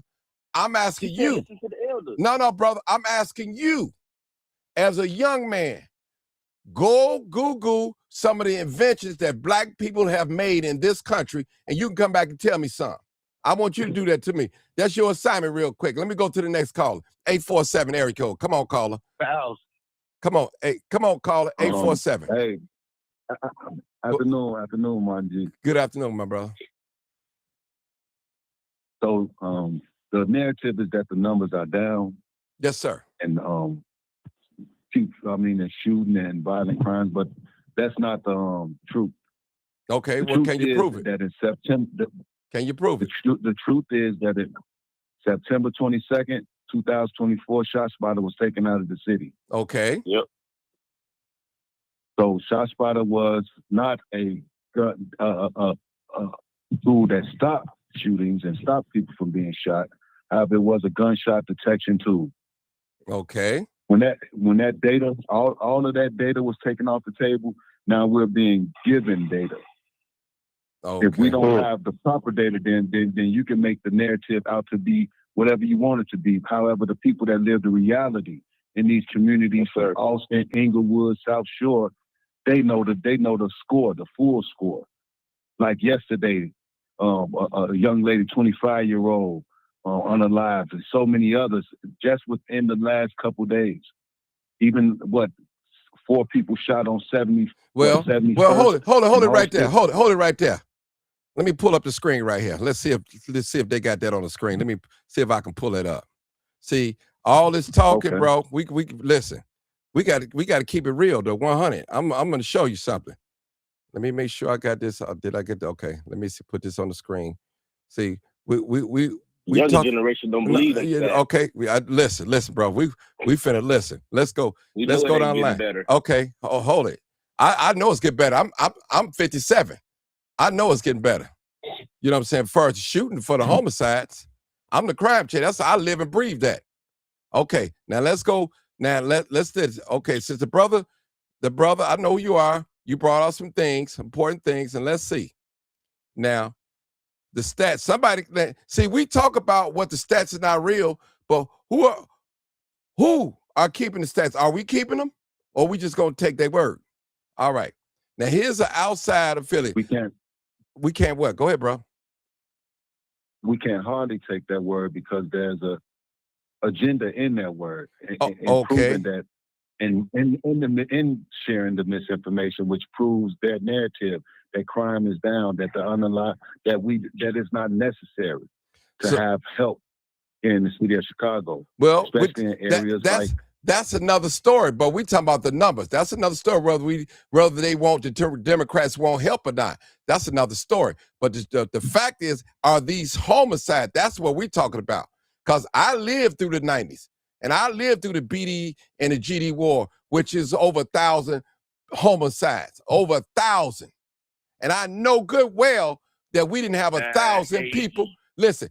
Yeah, I know good well that we didn't have 1,000 homicides in this city of Chicago. I know good and well we didn't. Can't nobody tell me that we had 1,000. They can't prove it. The thing is, go ahead, bro. Martin G. Johnson, we banking on things like homicides that were taking place during gang wars. Okay, a homicide is a homicide, brother.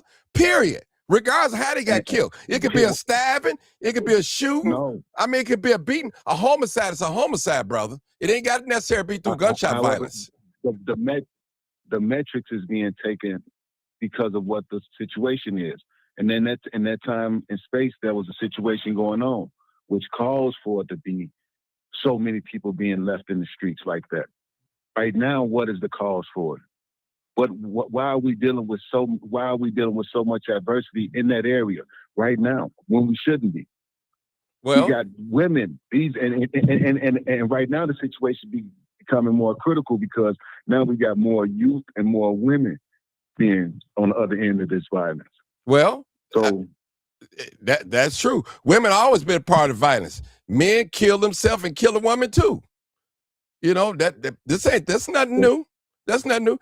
Listen, young people was getting killed back in the 90s. I remember a young person got killed, 12-year-old young lady got killed on 61st and King Drive back in the 90s due to gunshot violence. Yami was young, the little gang member. He was doing a lot of killers and got killed. Mm-hmm. So this is nothing new, brother. That's the one that Tupac. Is that the one Tupac made a song about? Yeah. So listen, yeah. So it's listen, brother. There's nothing new under the sun. See the difference between now and then. We have social media. That's what we have. We have social media. Then we'd have no way of knowing people who've gotten killed and we don't even know about it. But now we have social media. We got people that's documenting stuff, that's putting it on Facebook, Instagram, YouTube. and all that. We have so many drill rappers that got killed this year. Just along in Chicago, drill rappers. Go ahead, brother. Martin G. Just this morning, there was an event that took place in River North. Okay. So I don't know if y'all remember, if y'all recall, the 18 people that were shot in River North. All of them mainly women. There was nobody taken into custody, no executive order signed, no nothing. So where are you going with this, brother? Where are you going with this? We talking about homicides, but where are you going with these this? Events, yeah, these events that we see taking place, and I just want to point this out, mainly designated to certain areas, and those areas are high traffic or basically predominantly Black American areas. These attacks, these murders, these are children, our women that's taking place. These attacks are manufactured. This is an attack on a people. This is an attack on a group. You don't see this happening nowhere else, and everybody else not correlating this thing to what it is. Okay. You got people being shot out of just being shot down in the street. Okay, wow. Brother. I agree with you. I agree. Listen, I agree with you on that. The stuff has been the word is socially engineered. If you put two starving lions in a cage, they're going to kill each other. You know, I agree with you on that. I agree 100%. They're going to kill their own brother. But I'm looking anybody that study crime know that crime is proximity. Most crime that's committed is committed in the area where they live at, around where the neighborhood they are. That's all across the board in the Black, white, whatever area. So that's all across the board. People, they don't want to go out too far to commit crime. They want to commit what they do and get on back. So if you've been on the street, you would know that. Yeah, I think you probably would know that. But the point is, that's brother. That's partially what I'm saying. Yeah, I know what you're saying. That's part of what I'm saying, Monzi. However, there is another element. There's a far insidious element here. There's a group that we're being systematically removed from our communities, from our neighborhoods. If you up the violence and stop and stave off the police, because you're not getting properly of course, but the precincts and police. Brother. So then you have, of course. So we have other people coming outside of other areas, other people coming into our communities, murdering us. Didn't I just say that? Didn't I just say that? If you was listening, I said because a person get killed in the Black community doesn't mean that it by a hand of another Black person. I did say that. If you're listening, okay. I did say that. I'm sorry. I did say that. So I listen. I understand exactly what you're saying. You know, I live and breathe crime, so I've been studying for years, so I understand what you're saying. Now, do I believe that some of the numbers that they give us might be inflated? It's a possibility, but I know that 1,000 people have not been gotten killed here in the city of Chicago. That I do know. Then I know that these homicide numbers, they are not all Black people. I know that too, but you don't hear Blacks say that. Black people think because 400 some people got killed this year, that's all Black people. That's not all Black. They all are not killed through gunshot violence. Maybe the majority are, but some through beating, some through stabbing. It's different ways you can kill a person. So it's not all through gunshot violence. And we have that problem in our community. Yes, we do have gunshot problems in our community. And I believe that. But I've lived through certain things. We only have 365 days in a year, maybe 66, depending on leap year. You know, so if you can just almost kind of keep up with the tally. When you hear it, because we got social media, you hear it. You hear it. That's all. So you hear about. So we living in a good day and time, I tell people, because everything is being recorded. All you have to do is do your own homework, your own research. That's why they call it research. Research is not easy. You have to study, make sacrifices, and learn and watch and tally. You have to. Now, I'm not giving credit to Brandon Johnson because the numbers are down. But guess what? If the numbers was high, they'll be blaming him. So he got to take some credit for the numbers being down. But I ain't going to give him all the credit. I'll say that. Let me reword that. Because if the numbers was up to 1,900, he'll definitely get the blame. So why can't he get some credit? Because of the numbers are down. 317. Come on, Hey, call. Martin. Yeah, go ahead, Red. Let me go ahead. Go ahead, be Red. Yeah, I'm not going to make no speech. If you could, since a lot of these people some of the people on the line wasn't around when we keep telling them, you, Bill, and some of the others, while you on the box, pull up the statistics for murder rate for Chicago, Los Angeles, Houston for 1992, and let them see what 1,500 murders look like.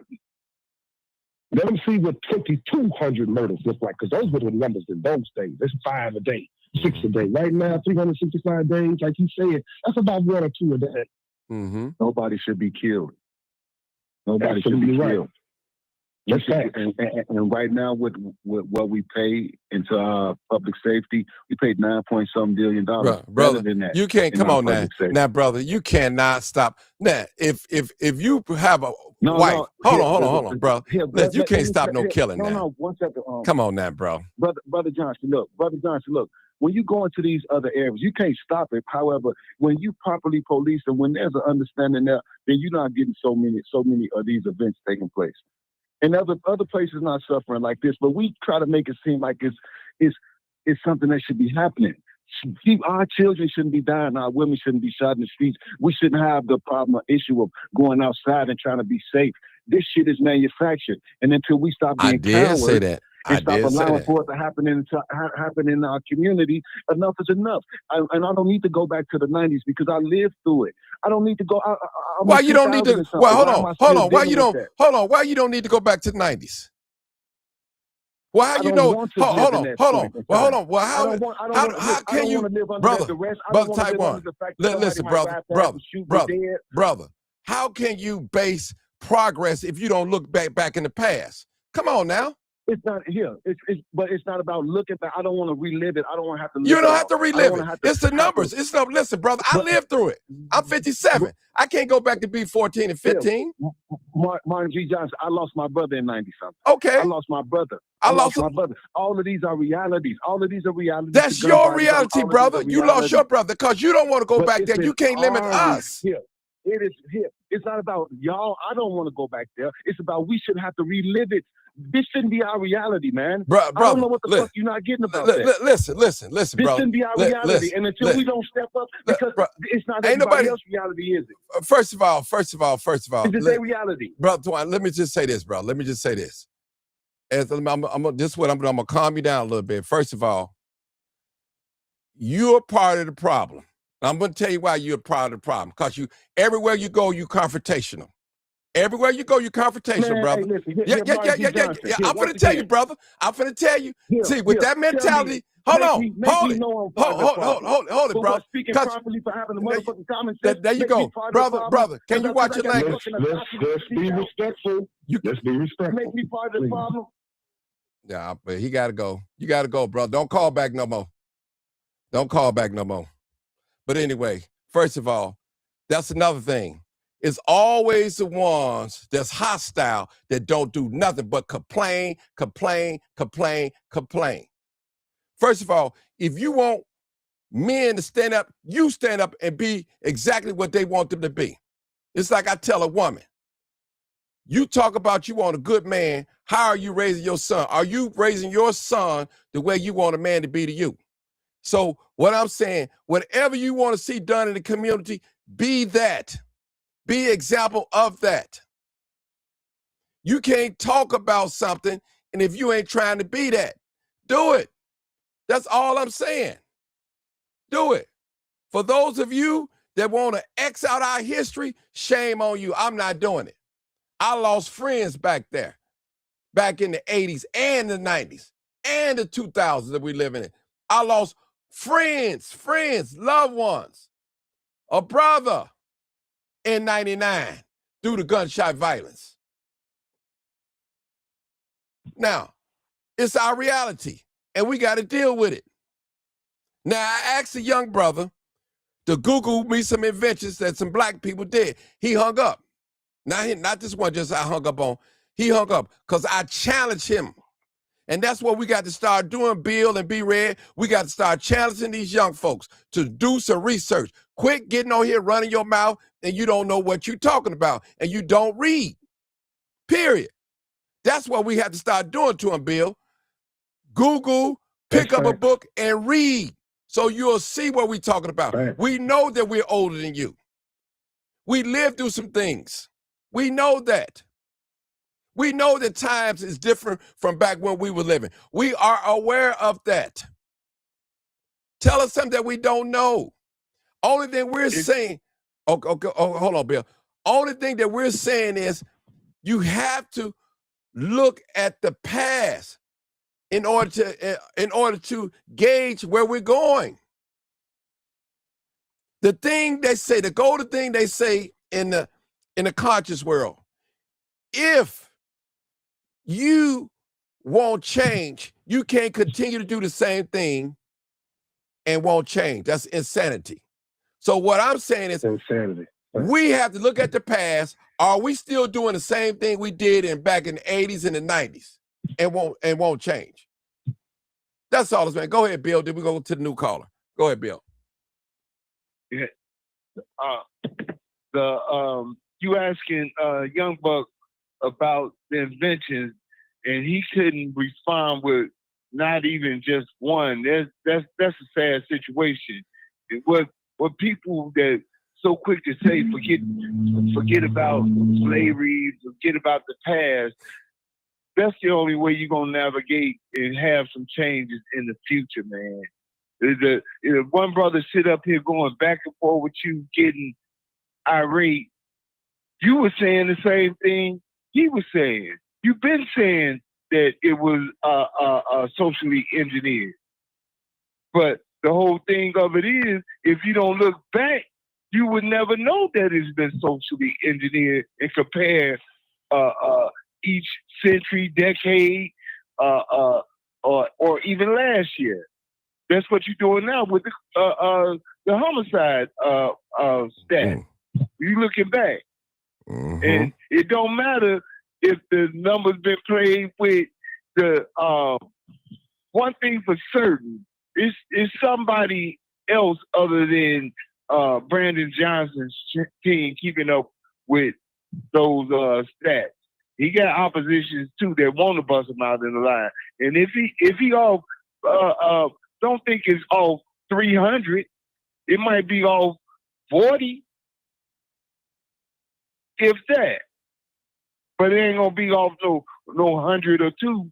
And when you got 3 men on here that lived it and saw how horrific the homicides were during them times, and we know the reason why. We know the reason why. But will anybody listen? Go to your next caller, man. Come on, young blood. There's another little young blood that say forget the past too. Come on, 317. Come on, I know who you are. Oh, that ain't fair. No, because you're another, bro. You're another one talking about forget the past back and all that. You're another one too. You're another. I'm gonna challenge. See what I'm gonna start doing now? I'm gonna start challenging y'all young people to read. That's what I'm gonna do. Show us up. If we need to listen, if we don't know something, show these old folks up on here. And one thing about me, if I'm wrong, I would admit I'm wrong. And if I learn something, I can learn something from anybody. I'm teachable. And on this platform, if y'all heard me say publicly, I do not know everything. And I don't claim to know everything. And I don't try to know everything. I'm good in certain areas. Well, I feel like y'all paved the way. I'm not one of those ones. I feel like you paved the way for us. So I can do the things I can do now because of men like you that walked around and made sure I could do fighting for my beliefs and the reason I could do these things now. So I don't know what they saying, but that ain't how I feel. So, but I'm listening to you, Mr. Martin. But yeah, that ain't me. Okay, because I'm just saying, man, because that's what I'm going to start doing. When the younger people come on here, I'm going to respect their opinion. I'm going to listen but to them. I want you to challenge what I say, though. Oh, yeah. I do my research, as you say. Okay, listen. I do my research. I just don't do my research the same as you do yours. Okay, well, my research is different. Okay, so, cool. Like, hold on. There was a gentleman that was just on here that said something about 1,500 deaths in Los Angeles. Is that the guy that got kicked off? No. Or was that somebody else? No, let's be red. He's still on here. No, I'm still here. So, so whenever we speak, and whenever we say something in a broad band, we have to make sure that what we say It's factual because we don't know who's listening, right? So never has there ever been in Los Angeles or any really state that I can think of 1,500 deaths, right? So what you're speaking of is 1992, which is the highest peak of deaths in record, which is only like a little over 1,000, which is a lot, right? But if you really look into that, it was 1,000 homicides. 800 of those, over 800 of those, was gang related, right? So is it really? So that's where my fight is for. Is that the white man? No, that's my fight. No, okay. And you take that as, oh, I don't know my history, or I don't know who fought for what, and I don't know who died for what, which is totally inaccurate, right? It's just that I just don't feel the same way you do. There was those people that fought for those times. We're living in those days now, and Black people are doing nothing with it. We do absolutely nothing together. No white man has ever brought me down. It was always my people. So, but when you were coming up, the people were more unitized. You didn't have that issue. Your issue was then with that man. So it's understandable. But don't take how I feel and turn it around to make it sound like I don't appreciate what you fought for and don't know that the reason I'm able to do these things is because of men like that. I didn't appreciate that, Mr. Martin. But, I'm listening to you. Okay, let me say this. Let me explain something to you. Let me explain something to you. First of all, a homicide is a homicide, regardless if it's done by a hand of another gang member. Now, Bill, Chicago got a gang database. You got some people who've been out of gang 30 years ago. There's not that no more. But you still got them listed as a brother or folks, whatever. I ain't trying to disrespect nobody's tribe. So that's not accurate. That's not accurate. So if somebody kills somebody that was once a former gang member, you can't blame that on gang violence. You can't blame that. It might have been on some self-defense stuff. So you can't blame that on it. So that, again, those numbers may not. Black crime. First of all, hold on. First of all, there's no such thing as black on black crime. Crime is crime, period. Let's get off that. First of all, there's no such thing as black on black crime. Okay. Okay. First of all, if you was doing your research, you wouldn't say black on black crime, because where did you get that from? You never hear white on white crime. Ask yourself the question. No. You're not upsetting me. Hold on. You're not upsetting me. You haven't listened. I'm asking you a question. Have you ever heard the term white on white crime? Have you ever heard that term? Well, the reason yes or no? Yes, yeah. I'm asking. Hold on. Answer the question. Ask the question, brother. Ask the question. Yes or no? That's all I want. A yes or no from you. In some parts, yes, but majority no. Okay. Why is it so hard to get a direct answer from you, bro? I mean, because that's just real. In some parts, come on now. So why would you? Hold on. 317. Why would you use the term black on black crime, and you wouldn't use white on white crime? Why would you? Why? Because white people are not killing each other at the same rate that black people are killing each other. Hold on. Hold on. Let me say this.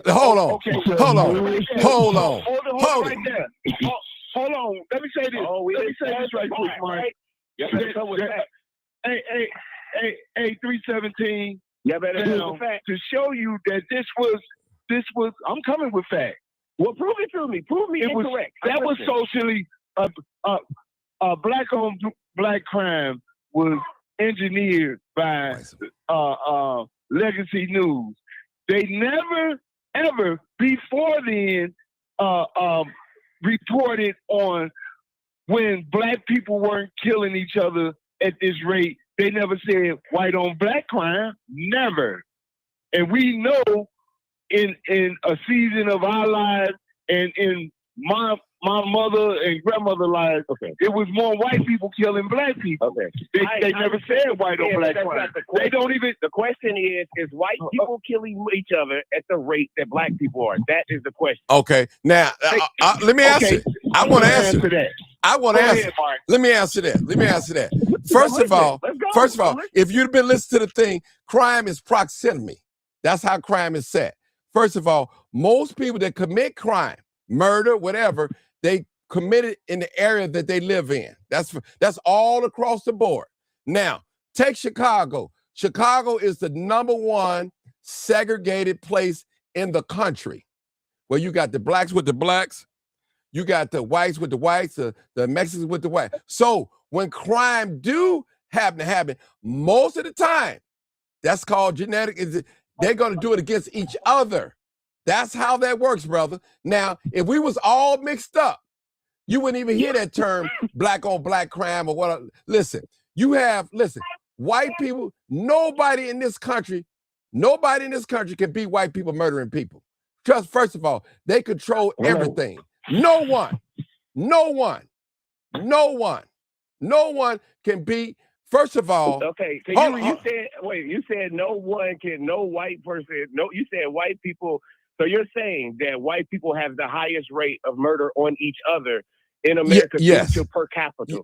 So I'm not saying, so there's a majority of them, right?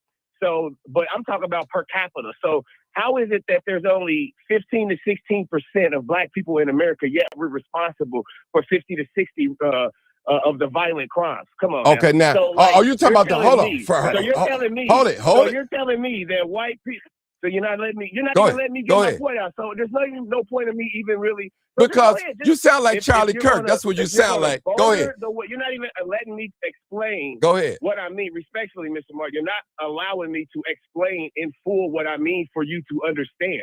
You're just jumping into what I'm saying, and you're not letting me explain so you can understand and make a responsible response. You're just responding without me even talking. I don't understand that. Okay, so you saying that? Let's get the question. What's the question you had? Let's repeat it. Talk a little slow now. I'm gonna let you talk. Talk a little slow. Go ahead, 317. All right, I respect that.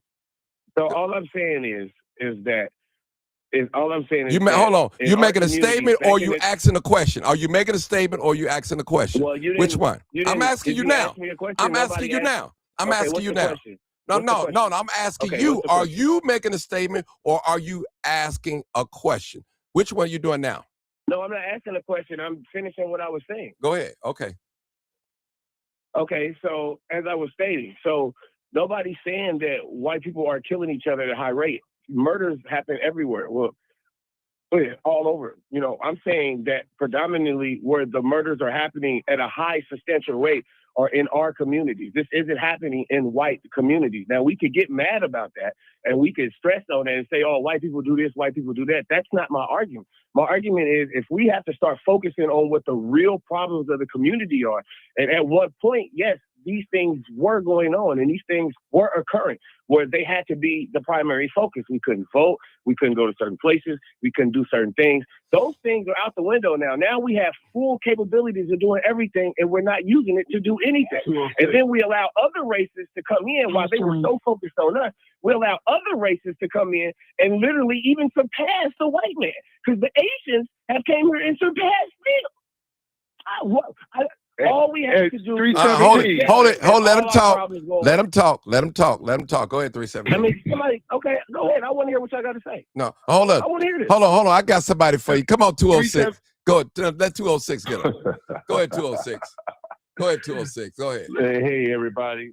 It's good talking to y'all. Merry Christmas, brother. You got the most dynamite YouTube. Merry Christmas and Happy New Year to you too. You got the most dynamite show. Oh, hear this, brother. Yes, oh, indeed. Yes, indeed. How you doing, brother? How you feeling today? Hey, 317. Good to hear from you. Man.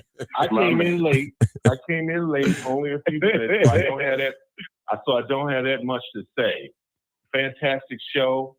But I'm listening to Brother 317. You know, I respect his opinion just like I do everybody else's. But you know, the crime thing, when it comes to black folks committing so much crime, that's a lie. The honkies are lying. Tell the truth and shame the devil. Listen. This is something that the Charlie Kirks and Ben Shapiro's, this is something they do all the time. When they say that black folks are committing so much crime, they're lying. What they're counting, what they're using, and they'll never tell you this, what they're using is arrest records.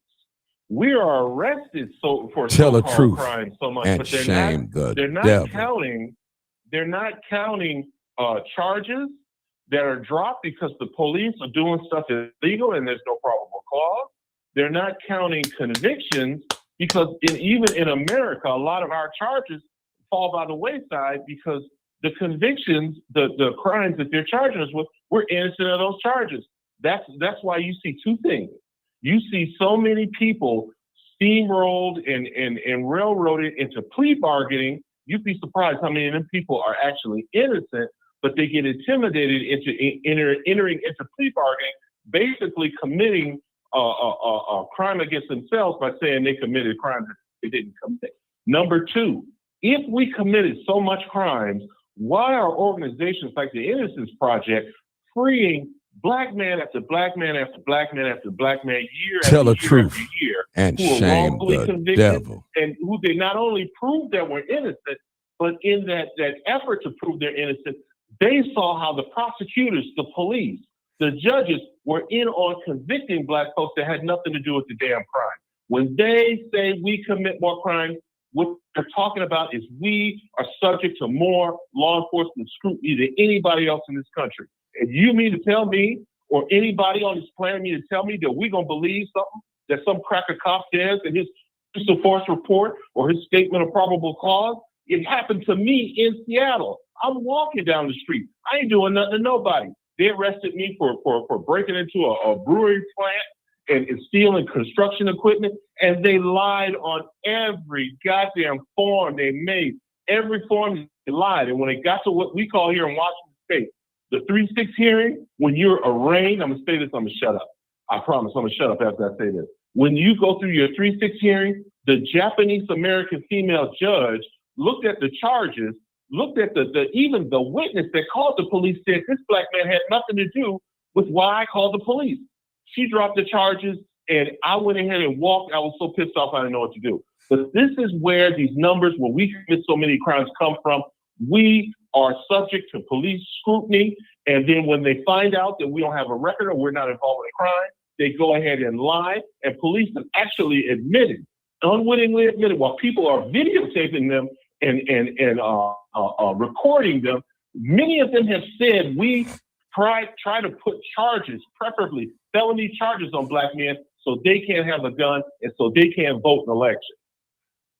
All right, I appreciate it. None of that that. answers any of my questions. Let's get to the point of what I was saying. As I was saying, the murders are happening in our communities and nowhere else, and nobody wants to talk about it. We can go all around it. We can say, I want to talk about it. like clerk and all that. Yeah, I'll talk about it with you. I want to say. 317. But that still doesn't take away from the fact. Yes, sir. Bill? Now, I'm getting ready to let you have some facts. What you overlooking? Let's hear him. What you overlooking that this system was not built for us. We looking I agree at with that. centuries, decades up I agree until with now. I agree with that. This stuff has been socially engineered. When I you agree. got somebody that's so hateful in their heart, that got so much money, they can buy politicians, they can buy judges, they can buy police, they can buy lobbyists to have their way. We see it. I'm a person that's guilty of participating in a lot of the stuff that we talking about. Did I know what was going on then? No, I saw an opportunity to rise. And just like you said, it's not happening in other communities. So that should raise a brow. So if it's only happening in black areas, why is it happening? This show has pointed out, other places on social media has pointed out the horrific bondage and the bodies left behind from the crack epidemic. Nobody grows coca leaves in or poppy seeds to make heroin and cocaine in the hood. Don't nobody make a gun in these places, and they were put there. So now we got decades of people who have had mind-altering drugs guns put in their hands, the music, the movies, all of this is influenced. And it's not in Winnetka, it's not in Oak Brook. But if you take those same vices and that I just named and lack of opportunity, it will happen in the most prestigious suburb, county, whatever. They will have a crime problem and it will be people shooting each other. Now we seeing it when we being truthful about it. Now we see it happening with their own. That's how ruthless this system and this body and spirit is, that they doing it to their own people with Oxycontin, fentanyl in these rural areas. These people, their crime then went up. They shooting and killing each other, all white. So don't alleviate the cause and effect. Yeah, you have a choice, but a lot of times the choice ain't there. Everybody ain't as astute as you are, or somebody that never touched drugs or made it out. For every 10 that's afflicted in these areas, you lucky if 1 or 2 get out. Why is that? That's why these young people are shooting at each other and killing each other. 317. Brother, let me finish. Right. We keep going down the fact. We're going to keep bringing. No.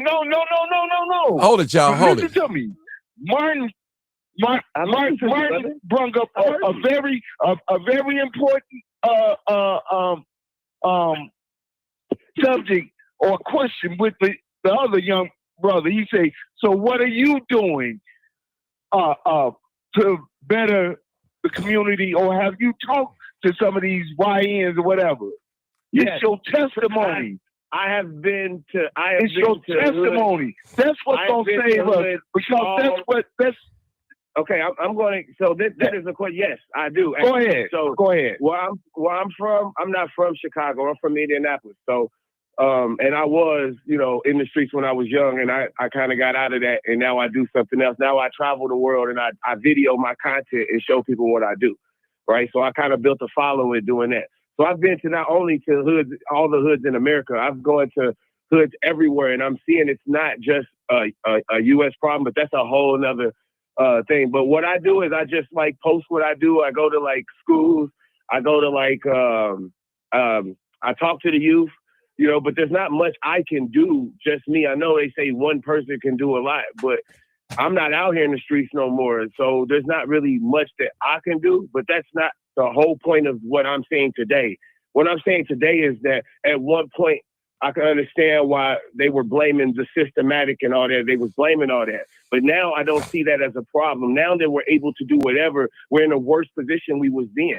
I actually think we were better off in the 60s and 70s. Y'all gonna get mad about that, but that's just the fact. I think families was together, kids was together. We was wearing suits and ties as kids. Kids was respectful. I got cussed out by a 9-year-old the other day. That wasn't happening back in the 60s. So y'all can get mad at me all you want to. I think black people's lives was better back then, and now we're free to do whatever we want, and we're taking it and just complaining still.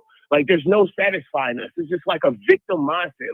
It's just oh, I can't do this because of this. No, you can't do this because this is what you choose to do. If you choose to be great, you will therefore be great. Describe great. All I'm saying. Describe great, brother. Describe great. Great is whatever you feel. No. I need you. No. I need you in your own words to describe great. I just did, Mr. Martin. Go ahead. That's me describing what great is. Great is whatever an individual feels like is great. That's a self thing. To be honest with you, can you call yourself great, or will other people call you great? It's all in how you feel about yourself. Who cares what other people think or how other people feel? So you saying great that's the definition of great? You feel like you're doing great. What you're doing is great. No. I ain't talking about me. I'm not talking about me. I need to know your definition. You to define great. Just explain that to you in great detail. I don't know how else to explain it to you, Mr. Listen, you just said, so you tell me, just suppose I'm happy selling drugs. I got a car, I got a home. Is that may be great to me? May not be great to you. It might be great, and that was. That might be great to them. Does that mean it's not great because I feel like it's not? Well, There's a community that feels like that's great. okay. And why? Whenever you get a second, Martin. Go ahead, B-Red. Go ahead, B-Red. Go ahead. Don't get quiet on me. I want No, a question. no, but see the thing. Hold on. No. But it's the white No, bro. problem. No, he got a white girl. Is that white girlfriend back there? Let's talk about that. Hold on. Hold on. We're not gonna do that. Hold on. I want It's to. the white man the problem. Young man. You are going to use their statistics, just like they do, to describe what's going on in our community. Who is they? To degrade those people the day who made those statistics that you looking at. You tell me. Okay, so who is they? You tell me. You looking at the statistics. You looking at them. You quoting them to us and telling us how fucked up we are. You tell us who statistics you looking at. Don't get upset. I would do this slowly. Whoever I'm not trying to upset you. I respect you because you paved the way for brothers like me. Let's have a real conversation. You know, I don't want to. We sure are going to have this conversation. Okay, so whatever. So who is no, that? let him talk. I haven't even begun to talk yet. Let him talk, brother. Who is whoever? Let him talk, Excuse me, sir. brother. Let him talk. Excuse me, sir. Let him talk. Let him talk. Excuse me, sir. Whoever statistics that you are looking at, whether it be the Department of Justice, the FBI, whoever statistics that you are reading from to denigrate our community, those statistics are used to bolster a system of judiciary, from the penitentiary to the county jails to the sheriff's and the police department's budgets. They create and keep a system going that it keeps billions and billions of dollars flowing. So unless those statistics read a certain way, their budgets go up and down. So when crime goes down, their budgetary funds go down. When crime and statistics are high, their budgets are higher. All of this is used in a systematic way in order to keep Black people and other minorities and those who can't afford to defend themselves in the judiciary in check. They use those statistics to get money to build new prisons, to expand probation and parole officers, to hire social services. This is a system. That's what we've been telling you. And they use those same lying-ass statistics in order to keep this system working. If there is no crime, then there is no lawyers. If there is no crime, you don't hire no COs. If there is no crime, you don't hire new police officers. They use these statistics to get funding for their paramilitary organization, which they call law enforcement. You think a prison run on water? You think they build those brick and mortar structures out of thin air? No, they go to the legislator. Okay, we got this many crimes. Okay, you use those statistics for the Black community. Of course, those are going to be higher when 90% of their efforts are in our community. What you think? What did Red Fox say? He said, how come there ain't never no white folks down here? Oh, there's some white folks down here. He said, enough niggas down here to make a television movie. This is letting you know that their focus is on us, not on themselves. That's why they can create so many crimes, because they can get away with it, because nobody's looking at them. They're looking at us. Has joined. Hey, Martin, can I ask? You can take it from there. Yeah, go ahead. Go to 206, and we're going to go to the new callers. Go ahead. I'll make it real quick. Oh, hold on, 206. Hold on, 206. Yes, sir. Yes, sir. No, go ahead. 0708. I need some. You didn't do the homework. You hung up, man. So I need some inventions from you. I'm gonna come back to you. I need that homework before you speak. Okay, go ahead. 206. Go ahead. Sir. Go ahead. 206. Yes, 31, brother. brother 317. Let me make sure I understand the point that you're trying to make. Are you saying that the black community is more criminally inclined or has more black on black crime than the white community does? Is that what you're saying? Or am I misunderstanding you? Don't tell me you hung up. Did he pull a Renee? No, he's still there. He's still here. Can you hear me, I'm brother? still here. I'm sorry. I had to take care of something. I'm sorry. I'm still here. Did you hear the question? No, what was the question, brother? I'm sorry. The question was, again, are you saying, I'm just trying to understand your point of view, and then if it is what I think it is, I have a quick question for you. Are you saying that black Americans here in the United States are more criminally inclined and have more black on black crime than white people do? Is that what you're saying? Per capita, yes. Okay, let me ask you something real quick. Let me ask you something. Let me ask you. This is from the Naval Institute, and this. Do you disagree with that? Do you disagree with that? Can I finish saying what I'm saying, brother? Okay, but do you disagree? Actually, I do. But let me read this. Let me tell you why. Okay, let me try it this way. Let me tell you. Oh why. no, go ahead. I'll This is listen. Stop talking, brother. Stop talking. I'm making it quick. Shut up. What is y'all own on this Stop thing? talking. What is y'all own? They on something else. What is y'all own? Just dude? listen. I've been respectful to all y'all, bro. And No, you haven't. You're not out here, man. They don't know how to treat people. Go ahead. I'll put him on mute. Go ahead. You got to listen. Put him All on right, it. Go thank you. ahead. Thank you. This is the U.S. Naval Institute. All right. How the Gulf of Tonkin incident sparked the Vietnam War. Listen to me, y'all. Listen to me. In August 1964, the U.S. entered the Vietnam War based on reports of an unprovoked attack in the Gulf of Tonkin, which the president knew was false. In August 64, the American destroyer USS Maddox was stationed in the Gulf of Tonkin off the north coast of Vietnam. After decades of public skepticism and government secrecy, the truth finally came out. In early 2000, nearly 200 documents were declassified and released by the National Security Agency, proving that the Gulf of Tonkin incident was false. Now let's look at this. Now, having said that, check this out. The total number killed in Vietnam was 58,220. The number of white Americans killed in Vietnam was 40,490. So if the Gulf of Tonkin, which is now has been acknowledged to be an outright lie, that is a white-on-white crime. Not only that, but it is a government-sponsored white-on-white crime perpetuated by the white government collective, where they killed in this one incident over a span of about 7 years, tens of thousands of people of their own.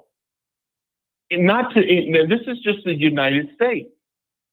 The white collective kills more of their own people than anybody, but they're just not subject, just like P-Red said or was alluding to, they're not subject to the legal scrutiny that we are.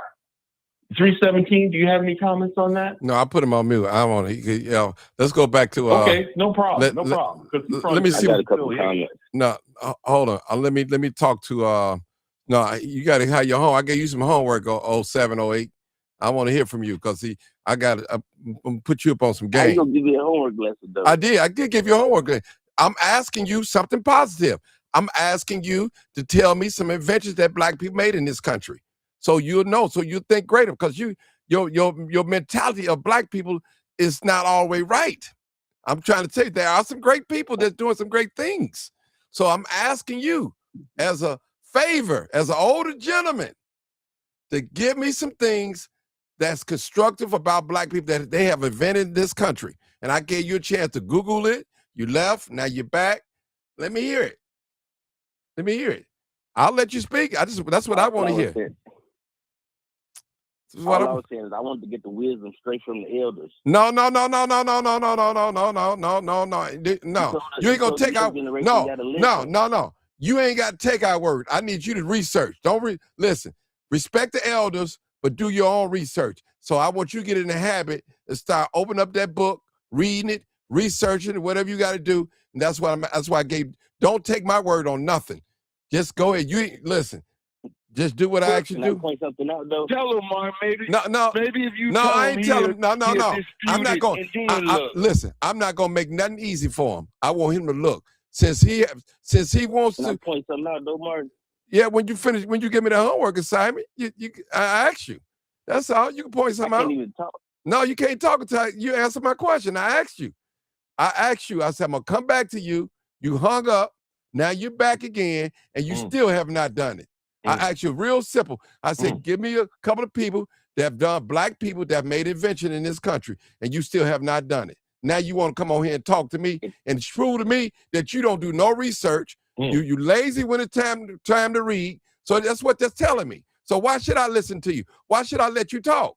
And I just ask you something simple. This how you gonna do the young generation? I though? got to. I got to do you. I got to do you like that because I challenge you. I challenge you, brother, and you didn't even step up. I just challenged you to read something. It wasn't even hard, brother. Just me and 317. No. It's just me and 317. No, listen. How you gonna do us? No. That's how you gonna do yourself. I asked you a question and you agreed with it. You left. You hung up, and I figured, okay, when you come back, now you're back, and I asked you. Go figure something out. Okay, well, I need you to go figure that out. I'll come back to you, let you talk though. But you got to answer my question before I let you talk. No. You can talk with it. Listen, just do what I asked you to do. I want you to get into the habit and start finding some things out for yourself. You ain't got to listen to the elders. Just start doing some research yourself. And I guarantee you, it'll make you a better thinker and a better person. I guarantee you. Right. I guarantee you, brother. Don't take my word for don't take none of our words for nothing. Just start doing your research, and pretty soon you'll be on. You gonna mute me? Yeah.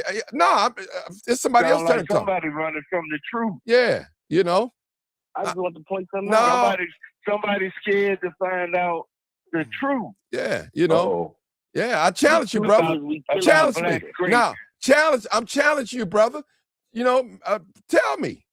Give me some black people that invented some things. Yeah, no. Give me some black people that invented some things here in United States. You couldn't do that. I mean, what's so hard about that? That's all I'm asking. Get straight from the elders. No, you don't want to do no work. You're lazy. That's what that is. You don't want to read. That's what that is. I'm coming to get the knowledge. No. We want you to bring some knowledge with you now. We want you to bring some with you now. We don't want you to just sit at the table. We want you to bring something. No. I'm gonna hold off on you. I'm gonna hold off on you right now, bro, until you take care of what you want to. Go ahead, Bill. Go ahead, Bill. Go ahead, Bill. Go ahead, Bill. Sound like somebody running from the truth, scared to hear what it actually is, and that's a great start for somebody with that mindset to see.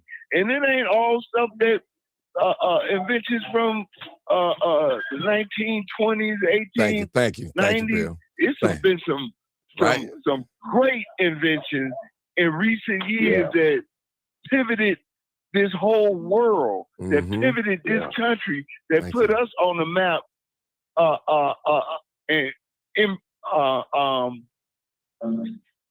Say, for instance, the computer world. You listen to the news.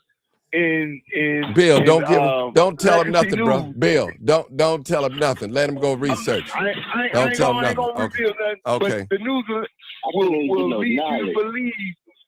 The news will lead you to believe that hold on, Bill, hold on. You don't deserve no knowledge because you're too lazy to research. We're not gonna do the reading for you no more. Read yourself. You can read. All you gotta do is Google it. I know. What I'm saying is, brother. All you gotta do is Google it. Listen, brother. I respect you, but I'm challenging you as a man. I'm challenging you as a black man to a black man. This ain't about no pistols. This ain't about who got the biggest gun or who the toughest. This is about some information. I'm asking you, as an older black man, can you give me some inventions that black people have made in this country? I ask you, you won't do it. You won't do it. It's real simple. But what's one invention? Why you won't Google it? How that's gonna help us? Brother, I'm asking you. Because of the way you're looking at us. Yeah, thank you. Thank you, Bill. About the community and homicide. Bro, that is a community. That is a community. Black people, we are the community. That's what we're talking about, right? We talking about black people, right? We talking about homicides. Yeah. We talking about black people, right? Committing homicides And I'm asking you to give us something so you'll see black people in a positive light. Because you the one got on here and said that there's had to be a civil war. So before you want to exterminate some black people, you need to learn about black people. Then maybe you have a change of heart. That's why I said what I said. You want to kill up these I can't people. get no statement. No, you can't. Give us some information. Give us some information. Give us some information, brother. Now, give us some information. That's all. Now, you say you want to be a police officer. You can't. Go ahead, you can't read. I'm asking him. Maybe he have a problem. He can't read because this is one of the most simplest. I'm not insulting you, brother. I'm not insulting you. And I'm not either. If you can't, you ain't got to say it to us. But you ain't got to. You need to seek some help and stop hiding that, because he gave you a simple task. And if you really thinking it, if you can't, even if you can't read, that don't make you a lesser person. No. It just means you can't read, and you have to do that. That means you have to take the steps to learn how to read. And this challenge is bringing it out, if that's the case. Now, and it sounds like the case because a smart man, even the smart men that I know that became millionaires, black men that couldn't read, they was smart enough to go get somebody to read it to them. In this 20 minutes that he gave you that task, you could have went to whoever next to you, your neighbor, and came up with 2 or 3 inventions to cover yourself. Okay, we got a new caller, y'all. For you, Mark. Okay, no, hold on. We got. You got one for me. Go ahead, give me one. Then I got to go to the next call. Just give me one. I got a quick one for you. No. What you got for me? No. No, I want to hear about from you. I don't want to hear about no lady in the comments, man. I don't want to hear about that. Come on. Go do research. No. I need you to do your research. Next call. Come on, next caller. 9449. Come on, caller. Come on, Marcus. I think that's Marcus. Martin, I listen to your show, and what bothers me is I get sick and tired of people always blaming the crime on black people. Thank you. Black people are not the only ones that commit Tell crime. the truth. And you said shame it perfectly the devil. when you said about Chicago's segregated neighborhoods. If they weren't as segregated as they were, you would see who's really committing the crimes. Mm-hmm. There is no skin tone when it comes to crime, when it comes to homicide. White people commit homicides, it just don't get reported by the media like it should. Right. There's stuff going on in Chinatown that nobody hears about. Chinatown got gangs, but you don't hear about their gangs, but they got them. So why are we always demonizing our people? They show us on the news. They do it enough. The newspaper that I work for will not report on crime. When I asked them why, they said because the white newspapers do enough of demonizing our people, and they're not going to be a part of that. They only want the positive side of the story.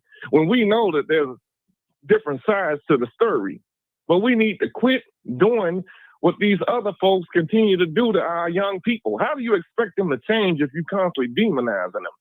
If you constantly bringing up the mistakes that they make? Okay, yes, they make mistakes.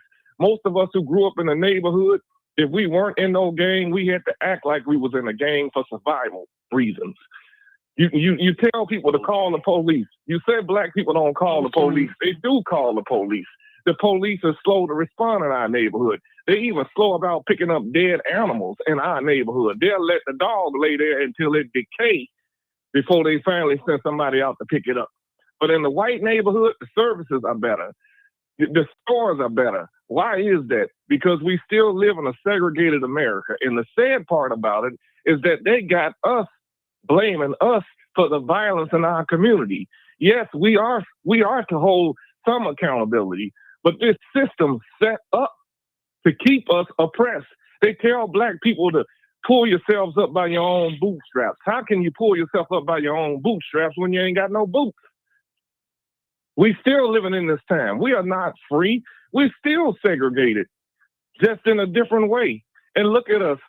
talking about every time you hear about some crime or somebody downtown, they show the black teenager on the white media. But it's white teenagers down there doing that stuff too, because I've been down there covering it. So again, I'm gonna land the plane by saying it like this. I'm just sick and tired of black people getting on here with they degrees and all of that, and they research and all of that. But you gotta ask yourself, who created Google? Google ain't always right, just like GPS ain't always right. Exactly. So that's all I can say. You can go to the next call. Okay, 281. 281, go ahead. Martin, how you doing today? Great. Man, listen to this incredible show. A lot of people kind of got off topic. So I'm going to stay where you are at. Young man, 317, it's a shame that our young youth who look like us are beginning to turn on us because they live in a certain area, nowhere Indiana. Yeah, I said nowhere Indiana. I said that. And this brother sounds to me like he either is dating a policeman, or he knows some policemen, or he's dating a white girl. I don't know if he lives in the reality of what it is to be an actual black man. We are here, and we're going to stay here for a long, long time, for generations. It's just a few people who have been groomed a certain kind of way to kind of throw off the narrative, you know. This young man sounds like he's being groomed for something big. I don't know, but I don't like it. I don't like the way it sounds. I don't like the defiancy that he carries. He's very defiant. I mean, how dare you come over to this man's show and disrespect his show? Like as if you don't hear him talking, you don't hear someone else talking. It's rude and disrespectful. If you are the future, you worry me. And a lot of people should be worried about how you think. If you represent us, you say you represent us, you respect us, you respect how we paid the way for you to be where you at today. I mean, and you say you're a content creator. I like that term. Content creator. I like that. And you say you give back to the community. Let's see you go into a black community and show these little kids how to content the right way. Let's see you do that. Let's see you go to the school system. Was that a question? Let him talk, brother. Let him talk. It's more than it's not about you, 317. Let him talk. Go ahead. It's not about him. It's not about him. But it's more than a question. It's called checkmate. While you playing checkers, we playing chess. You've been checkmated on this show, and you haven't even you don't even realize it. You ain't gonna never outdo someone who has 10 or 15 years of knowledge over you. We research. We don't listen to a whole bunch of people drinking not Heineken, but Bud Light and Budweiser at a backyard party talking about black folks, and they don't even look like us.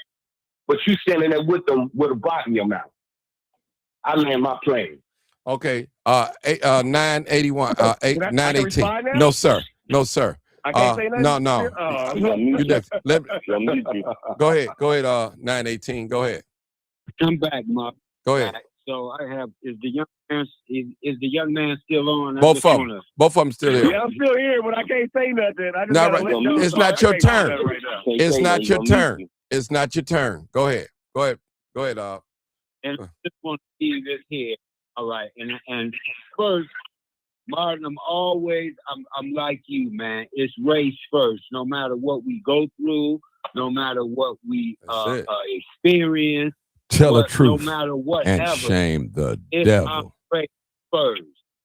So the question for the young man, he can answer it later. 2010. I don't live in back in Chicago anymore. 10 minutes from home, man. And I'm not going to even make it long. 10 minutes from home, police pulled me over. I'm on my bicycle, not motorcycle, not vehicle, bicycle. When I handed them my license, when they ran my license off, don't everybody agree that when it came back clean, they should have handed me my license back and I should have been on my way home? But no, that didn't happen. They put me through all these type of lineups and all these things for accusing me of a robbery that I didn't even do. And in between the hours, the reason why I was up north, I lived that way and I worked that way. But it was the weekend and I was coming from my buddy's house, my co-worker. So when you ran, I always would keep check stubs in my bag, everything to prove in case this happened. So what do he think? Do he think I should have, when they ran that off, I should have been in, all right, sir, we're sorry, we made a mistake or whatever the case may be. But it didn't happen, and I'll leave it at that. Okay. 317. Yes, sir. It's your turn. So all I'm hearing is people getting over here calling me names. Whenever somebody doesn't agree with y'all for some reason, all of a sudden they cool this and Uncle Tom this. And I'm not even. I didn't call you no Uncle Tom. I didn't call you no Uncle Tom. I'm not. I haven't heard that. That Charlie Kirk stuff in the comments and all that, that's what I'm saying. My enemy is not the white man. Like, no matter what you tell me. Okay, so, well, like, hold on. The fact. Hold on. Let's look at the facts. First of all, let's are you? Let's see. Are you black? Hold on. Are you black? Are you gonna let me talk? No, I'm asking my question. I thought I was able to. Are you black? What are you? What are you? I don't know what you are. I'm asking you. Are you black? FBA. Are you foundation? You got a white mother? Hold it. No. I need to ask a question because why are you not letting me talk? I know how to handle you.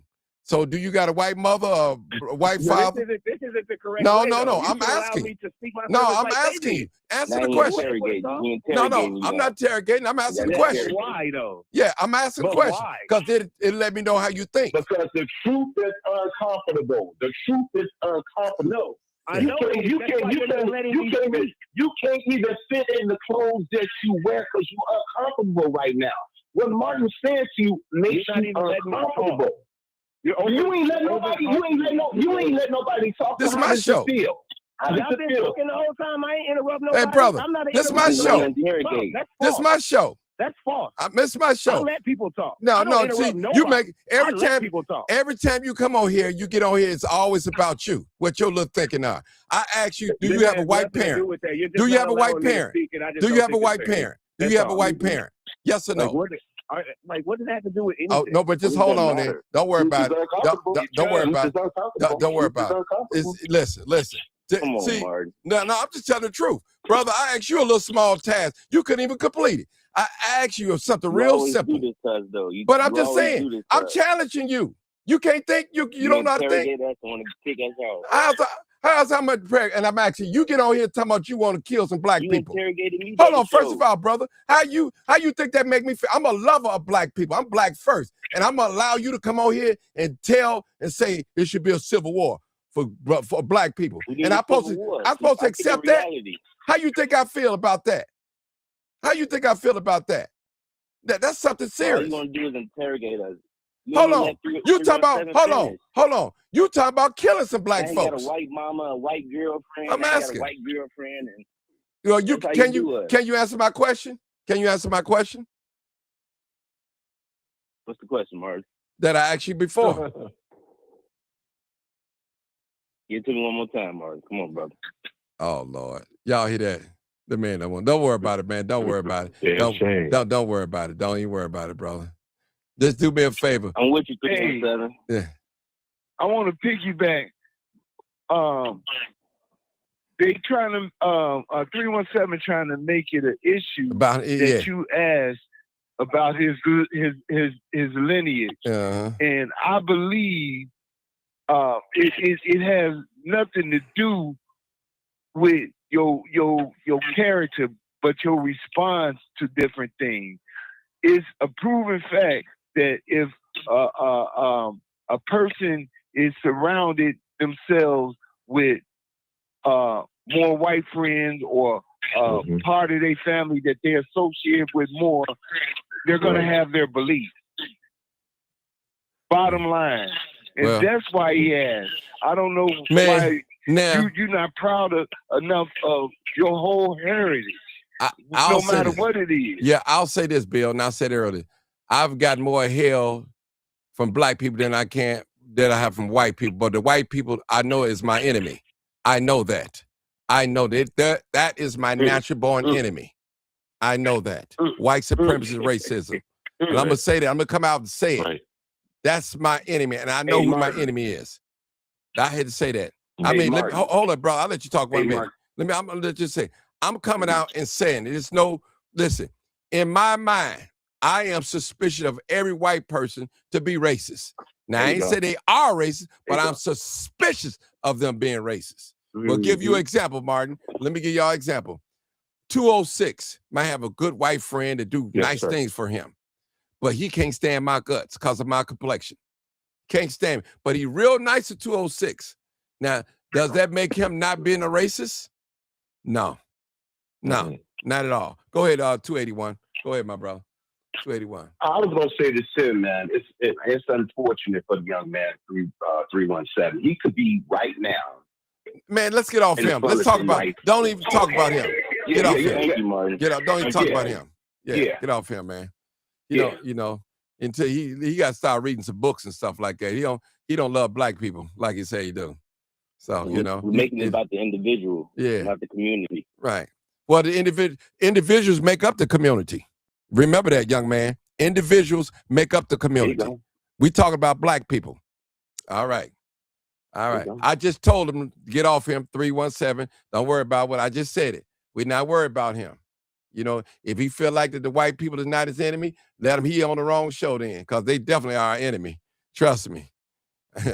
I'll say that. Yeah. Go ahead, Bill. White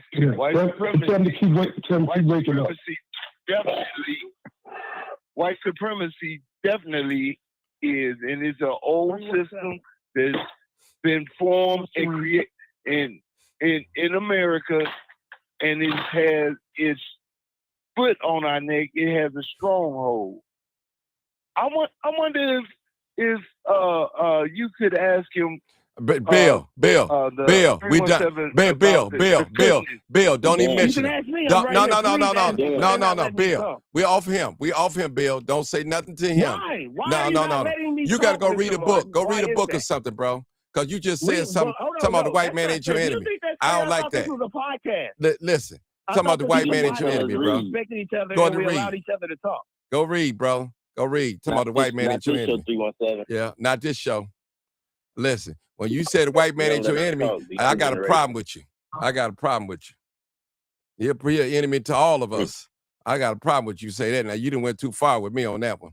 You know, hey, I listen. Anybody, even people that's mixed with white, they know white people don't like it. You know, come on now. Everybody know who the white people, who the causing all this havoc around the world. Come on, man. That's crazy. That's crazy. That's crazy. But anyway, that's crazy. I don't hate you, 317, but I know who you are now. I know exactly who you are. I know exactly who you are. Yeah. You got another caller, Mike. Nah, let me see. That was him, 317 call. Let's see. Nah. Can I ask something, Martin? You got my answer?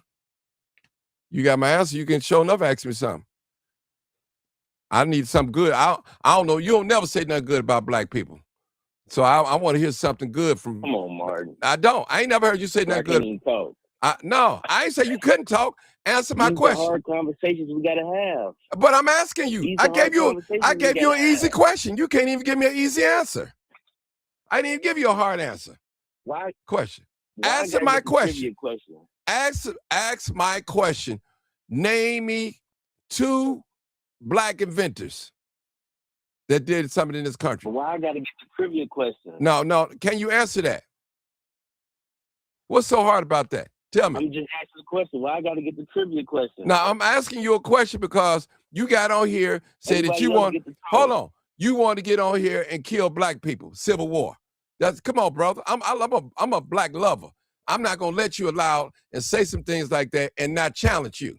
So I want to let you know. Bad apples out? Yeah. Okay then. Well, you might be one of the bad apples. If you can't tell me no inventions, nothing about good black, you might be a bad apple. So you might be the first candidate to go. Think about it.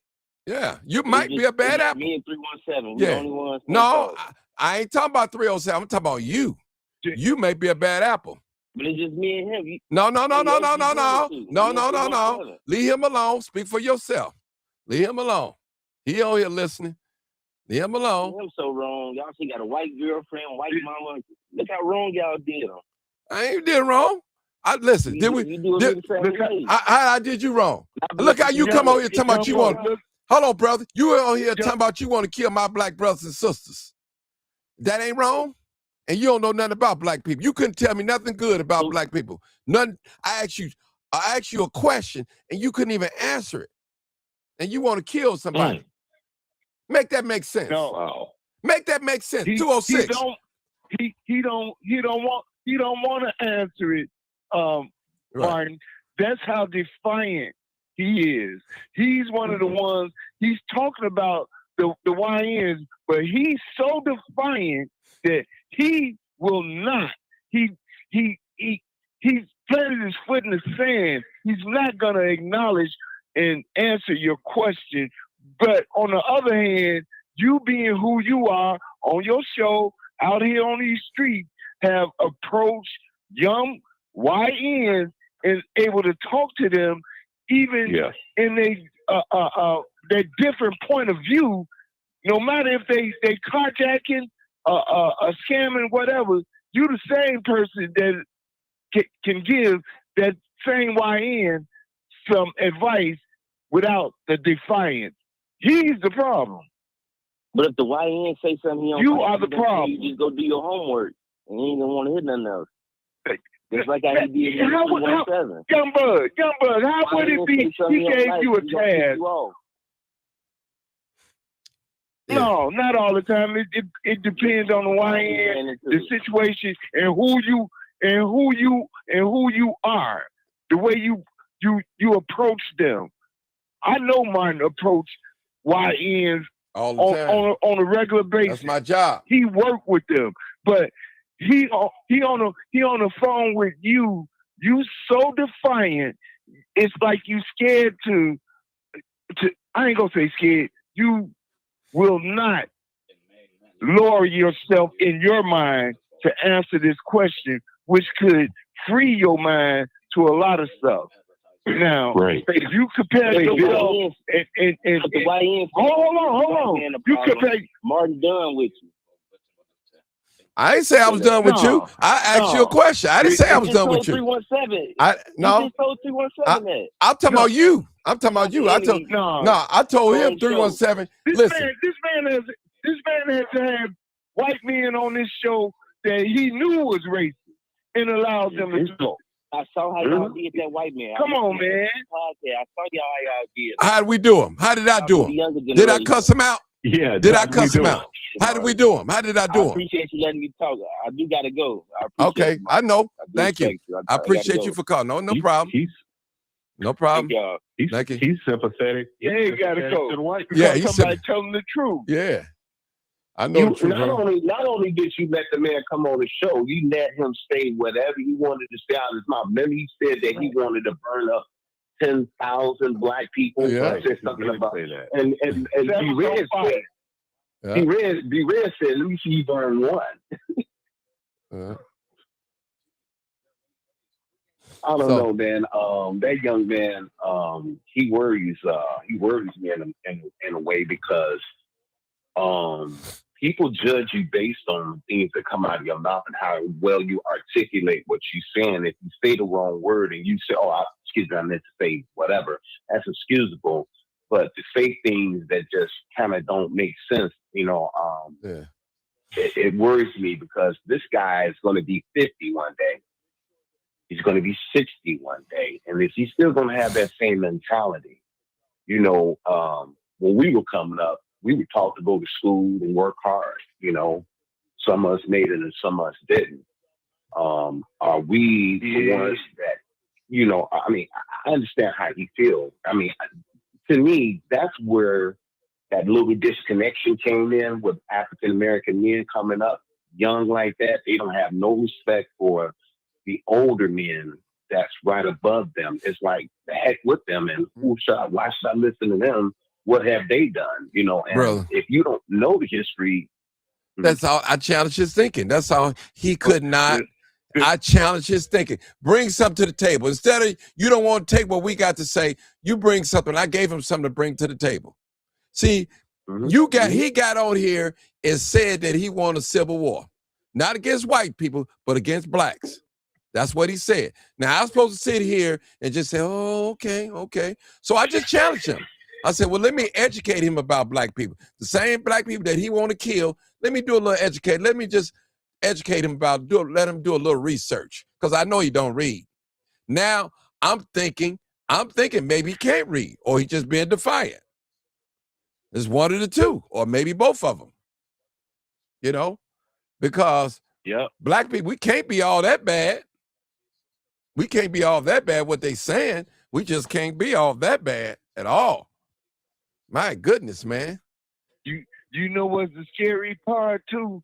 B Red brung it up. Just imagine him being a police officer next to a white supremacist. That's a scary thought. He can hang it up. He can hang it up. I'm done with him. Yeah, talking tonight. That young man, I feel bad. I do. Wait, who are y'all talking about? 317? I never said nothing about no civil war.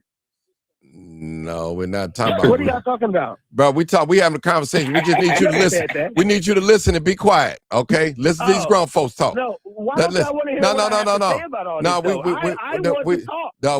We don't want you to talk right now. I want to ask you questions. No, I'm done. I'm done answering questions. I'm done. We talk. We have a general conversation. What did I do for you to feel that way? No, I already told you. You already told me. You said the white man is your enemy, so I'm assuming that you saying the black man is your enemy. So since we your enemy, you don't need to be on here with us. You assuming that I'm saying black people are my enemies? Yeah, you said a white man. A white person is my enemy. Okay. I mean, I never was shot by a white man. Okay. I never was shot by a white man before. I never was robbed by a white man. A white man never broke in my house. I was from the project. Good. I can't tell you from the projects. That was my enemy. I can't tell you from the projects. I can't tell. You're not letting me talk to understand where I'm coming from, so you even know what I'm saying. No. What project you come from? What project you come from? Zooeyville, south side of Indianapolis, Indiana. Wow. He crossed over. I thought you was going to say the south side of Chicago or something. Indiana is nowhere. Indiana. But it doesn't matter. No matter where you go, we go through the same thing. We go through the same problems, and no matter what hood we go in, it's going to be murders and killing and violence no matter where we go. So I'm trying to figure out how we get Do you understand why? I do understand. Do you understand why? Yes, it's systematically placed for us to be like that. I understand that. I understand it 100%, but that's not the problems that are the root of the problem in the neighborhood. Is not the policies and all that. That ain't the fucking problem. Y'all won't even let. Well, I mean, since you got all this rhetoric, what's the root of the problem? What is the root of the problem? Since you got all the answers, Father's not being in the home is the main root of the problem. Father's not being in the home is the main root of the problem. Number one problem. Number one, not being in the home. Now Bill asked you a question. Since we already talked about that systematical placement to choose government over family. This is you keep going back, and you keep going back and referencing white supremacy and what has been afflicted in the hood and with black people. Because I've been around. I'm from the hood, lived the hood, and survived it. But I also live in a nice community and have been for the last 20-some years. And there's black people living in these communities thriving, not just surviving, thriving, because those same white supremacy rules, laws, policies are not there as strongly. They're there, but they're more subtle. We talking about what's the cause and effect, and you keep referring back to what it is. This is where you get upset with me when I bring up the fact that we're responsible for most of the homicides and most of the violent crimes in America, right? You say that these numbers are fabricated. Hold on, brother. He just told you. I listened to all this. Let me finish. No. He just told you. We get more arrests. He told you. Then he just explained that to you, man. Talking about arrests because most homicides in America don't even get solved. Hey, we're come not on, even man. talking about arrests. Come That's on. what y'all talking about. Come on, man. Where Y'all talking about arrests. Most homicides that happen, especially in Chicago, don't even get solved. you don't know So nothing why are about we even Chicago. talking about it? What you know about Chicago? Hold on. Hold on. What you know about So you're Chicago? telling me that Hold the on, hold it, homicides hold in it, Chicago hold it, get brother. solved? Hold it, Yes hold it. or no? Yes, Is that sir. what you guys are Yes, saying? sir, they get Now let's solved. hold it again. Yes, they Hold get it solved. again. Now, listen. No, hold it. Now, since he want to talk about Chicago, I can talk about, he don't live here, so I can talk about it. First of all, In Chicago, yes, do yes, they yes, solve yes, the homicides? yes, Or the yes, homicides there solved? yes. So all the Yeah. homicides Now, in Chicago I didn't get say solved? all. Are all the homicides are solved in Indianapolis? Yes or no? No. I know. I know. I know. Now let me talk on my show. Let me talk on my show. Now, when I first started, hold it. When I first started chasing crime, you had an 85% chance of killing somebody in here in Chicago and getting away with it. Now it's more than it's like what? It's down. It's if you shoot somebody, you got a 64, maybe a 70% chance of getting caught now. That's how much it have changed. Within 7 to 8 years, it's changed. Because when I caught the bait truck back in 2018, it was they had a 15% clearance rate on homicides. Now it's like 65 or 70% clearance rate on homicides here in the city of Chicago, solving crimes. So there's a big difference. Big difference. The improvement is there. Go ahead, 206. Yeah, go ahead.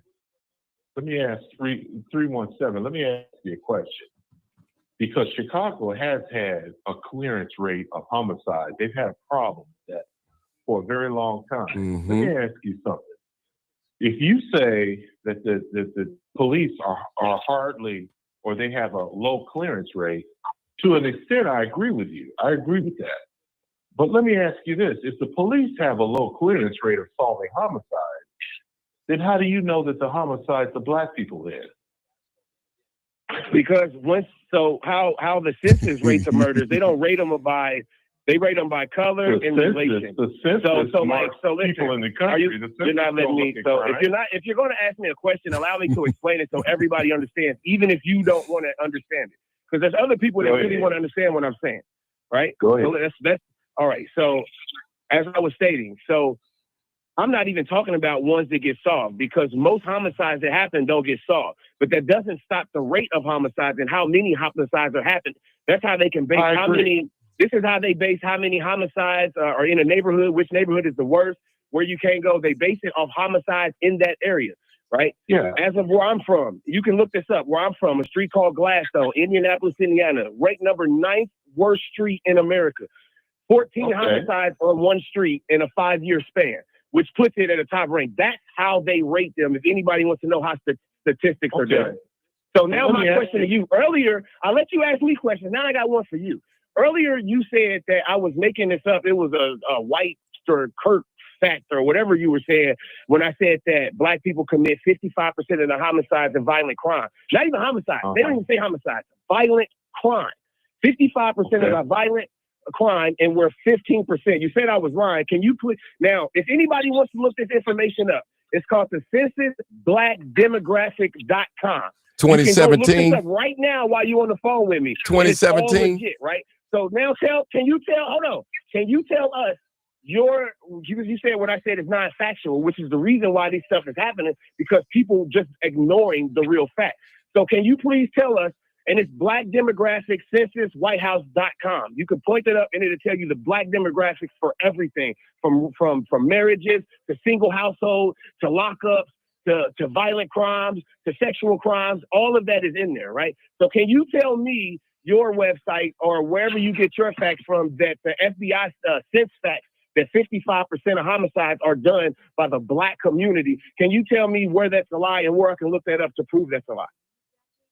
You want me to tell you where I get 55% of the crimes in the black community committed by black people? Okay, do I need to? Let me ask it again. Can you please tell me where you got the information that what I said was a lie? I said 55% of homicides and violent crimes are done by the black community. You said that it's a statistic from the white man that is a lie. So can you tell me where you got your fact that that's a lie? Sure. I got it from the United States Justice Department, FBI. What do they call it? FBI. Hold on. Let me look this up. No. Let me look this up. Let me quiet. Let him talk. You can look it up and talk. You can listen. You can look it up while he's talking. So what Go is ahead. it called? One more time. You said FBI what? Hold on. FBI One more time. Crime Stats 2023. And they're looking. Not 2023. I'm talking of spans. We're not talking about 1 year. I'm talking bro, from you just asked him for 1989 to 2025. Listen. You asked him to give you something. Go ahead. 1989 to 2025, Black people have committed 55 to 60% of the violent crimes in America over a 20-year span. Now, I want to know where you prove me wrong in that. Now, hold on. That's a real fact. Now, Listen. hold on. A real fact. Hold on. Stop talking, 317. Stop talking. Hold on. Stop talking. Let him talk. So when this website you're talking about, the question is this: it's not who's committing the crime; it's how they're counting it. Are they counting convictions or are they counting arrests? So since you tell the truth all and of that is in there, shame sir. the devil. All of that is in there. It's all in there. Brother. If you read it and understood it, you would know if it's convictions or arrests. Which one are they? Is what Exactly. convictions You are don't arrests? know. Hold on, wait. Is what don't convictions know. are arrests? I'm not talking about that. I'm The talking number, about overall. I'll explain it. I'm talking about overall. I'll explain it. He can explain to So you. the numbers, 55% of murders in the Black community are committed by other Black people, right? No, that's not. No, Jenny, you I correct? said that's not what I said. If you're gonna quote what I said, quote it directly. 55% of all violent crimes don't have to be murdered. They don't have to All be violent murdered. crimes where? All violent crimes in America are committed by one race. Yes. Okay. And this is a fact. Now, there's no way around it. My question, 317. Calm down, take a breath. Really? Damn, calm down. So my question, and this was my whole point, if they say 55% of violent crime in America is committed by Blacks, how are they counting that? What metric are they using? Are they using convictions or are they merely using arrest? My question to you is, which metric are they using to produce this 55% violent crime? Well, that is one that you stump me on. I'm only looking at overall, not statistics at one or the other. I'm speaking of an overall basis. When you get into statistics of the age range, hold on, let me finish. When you get into the statistics of the age range and you get into the statistics of, the neighborhood or how, if they grew up without a father, all these statistics change. But that's not what we're talking about. I'm speaking of an overall violent crime ratio. Overall, that means all violent crime. He just asked you a question. But Go ahead. 317. No. Let 206. No, Bill. Let 206 finish. Go ahead. Yeah, I'll make this quick and then Bill can jump in here. Brother, 317, I appreciate your passion, brother. I don't know where it's coming from. This isn't a passion. I'm just telling you my experiences. This isn't a passion. We are both making an impassioned argument that is not a lie, because this is important. All I want to say is this, and I'll turn it over to the host and Bill or whoever wants to talk. If you look at these numbers, the devil is the master of lies. They lie with statistics all the time. My only point is this: if you're looking at these numbers, you have to know what variable they're using to justify these numbers. If it's arrest, of course it's going to be a lie. I and another caller that called in after I did, we've both been arrested, and our arrest goes on the arrest statistics. But we were never convicted, because conviction means scrutiny with a defense attorney, with a jury, with evidence, with discovery, and with a judge. That's why a lot of those arrests don't result in convictions, because the person was innocent in the first place. So it matters 1,000,000% to justify these numbers. Are you going by arrest, what a lot of times is BS, or are you going by convictions, which is a totally different number? If it's convictions, even if it's convictions, the Innocence Project, nearly 80% of the Innocence Project, I hope y'all know what the Innocence Project is.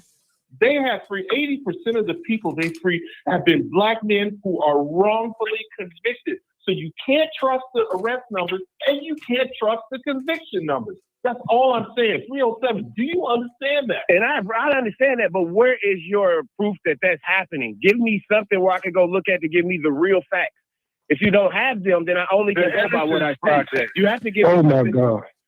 Can I say something, man? Different. I can't just take your word and be like, oh, Can I say something? that's why our community is selling now. Because people are not believing what's going Let on. me, Martin. I'm done. Hey, Martin. Why you Let done? me say, Wait, listen. Young man, listen. What he's trying to get you to understand is they don't just pull these numbers out of thin air. They have to be based on whether it was an adjudicated arrest, which means you go to court and there was a conviction. And I understand. Or was this, well, then you would be quiet then. You understand that these numbers, these numbers either going to have to be from either this was adjudicated, means they were convicted and went to court. So give me. Okay, I'm sorry, y'all. I hung up on him by mistake. Hold on, y'all. Hey, hold it. Y'all stop talking. I hung up. Let me call back. I hung up by mistake. 87. Okay, hold on, y'all. 2990808. I hope y'all stop talking. I hung up. I'm sorry, people. Hey, caller. This is Martin G, a.k.a. the Crime I'm sorry, Chaser. y'all. Live, uncut, unedited broadcast. Just before you speak, please turn down all your audio. Please turn them off or down. And do not have us on speakerphone so we won't have an echo, and we'll be with you shortly. Thank you so much. At the tone, please record your name for announcement. I hung up by mistake, people. All right. I'm sorry, y'all. I hung up by mistake, y'all. This country was absolutely built on violence, brother. That's all we know. So let me ask y'all a question. So are you going to tell me, let me read one second. We got 50 states in America. And let's think of all the black communities. Let's think of streets that are predominantly black. Communities, cities that are predominantly black. Do they have a higher statistic of violence and homicides in cities that are predominantly black in America? Yes or no? You can't always go with the statistics of, first of all, you were too young to know that. You hold on for a second. Listen to me. You were too young to remember this, but hold on, listen. This has nothing to do You were too young. You were too young to remember. I'm not trying to insult you. I'm going to bring you up. No, I didn't take it as an insult, brother. I appreciate you talking to me. I like. Okay, so let me make this point. Because only the heads on this here show would know this. Back in the day, the Bureau of Statistics have been found to alter numbers at that time. I don't know if they still do it, but there was a time that they had altered some numbers, and now we can't even count on the Bureau of Statistics to have accurate numbers. This is a big thing that made the news. Everybody was mad about it because they like people knocking on the door, talking about how many people live in your house, blah, blah, blah, whatever, such and so and so. So you use this stuff again to spread the narrative again as propaganda again, because this is what people do to stir up this mess that we having right now, young man. That's all I'm trying to say, bro. All right. Don't go with the Hold it. How do you generate money for their budgets? Hold it. Let me just say this.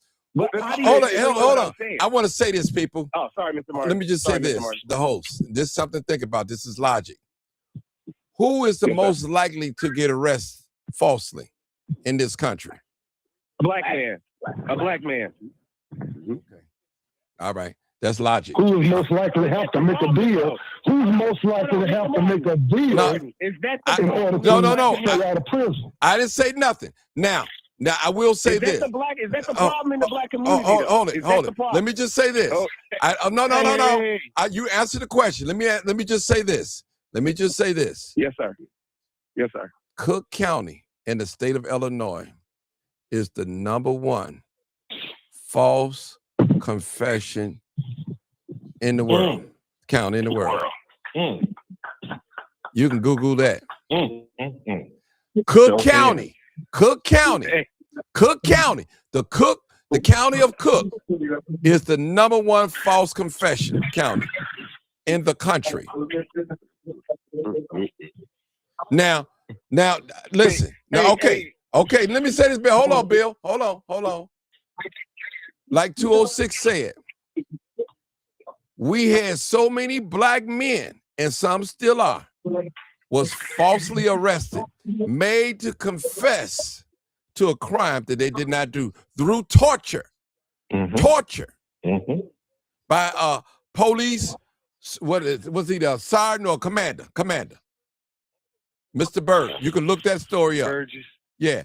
And it's some people right now, 20-some years ago, 30-some years ago, still locked up right now because of what he done to them.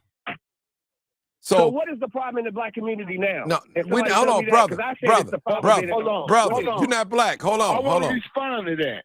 Hold on. Ain't no problem. Listen, Bill, he not keep running this show, bro. If he got to go read some more.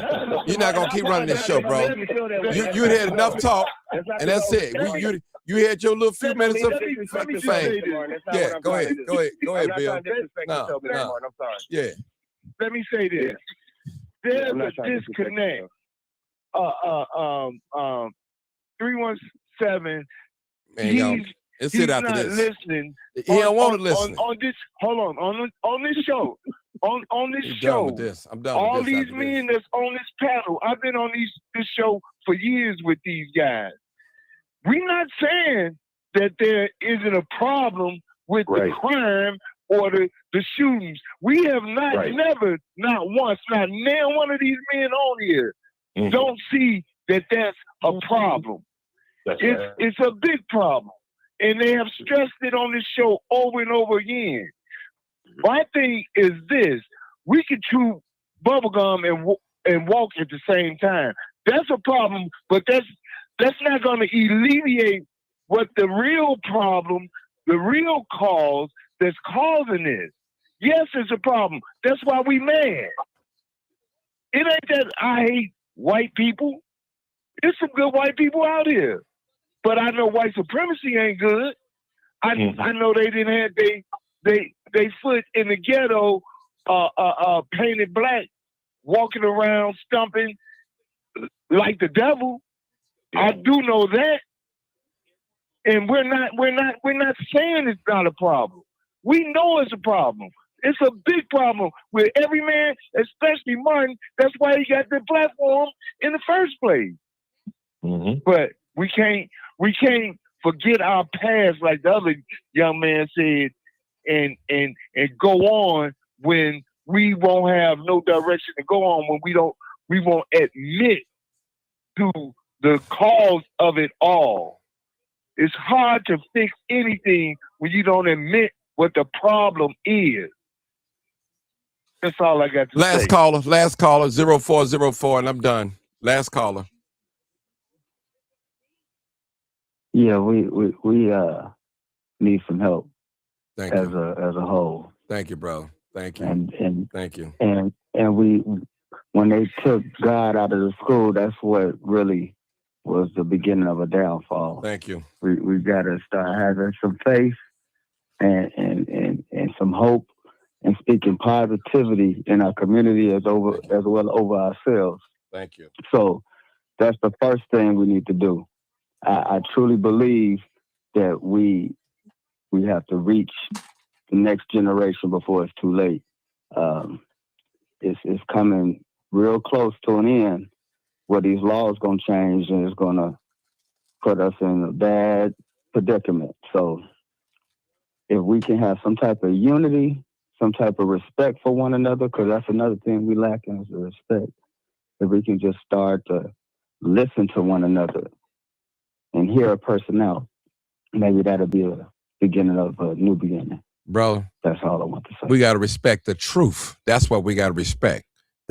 We don't want to respect the truth. Nobody wants to be wrong. No one wants to be corrected. And the thing is, you got some folks, because they like a person, even though they know they're wrong, they're going to agree with them. No, this shouldn't be that way. The truth don't need no help. The truth is the truth. Well, I don't want to hurt my man feeling. No, it ain't about hurting his feeling. It's what's right. And that's why we have to have these type of conversations. But we also have to read. We just can't get on here with this barbershop talk or what we heard. Got to read a little bit, and we got to use our little logic too. Water is wet, fire is hot.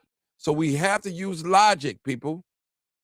Now, we really do. when we looking at these numbers, when we talking about things like this. Some people, all they want to do is point out bad about black people. The point I asked the young brother, I tried to give him an incentive to tell me something positive, but he refused. So he's right now, he got his mind made up that black people need to be exterminated. And that's not good. So he on the wrong show right now.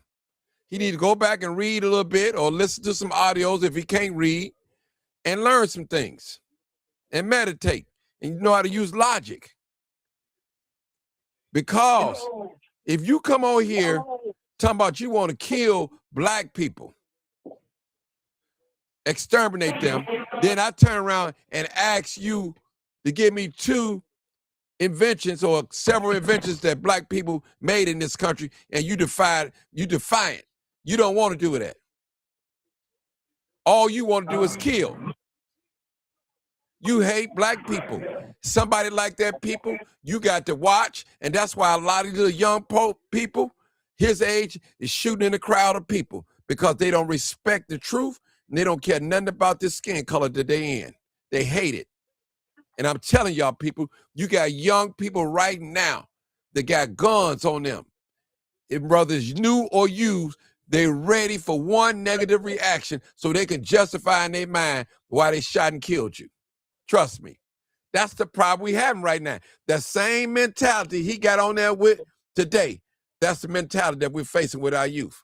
They have no respect for the truth and they have no respect for the elders. And that's why you see what we see right now.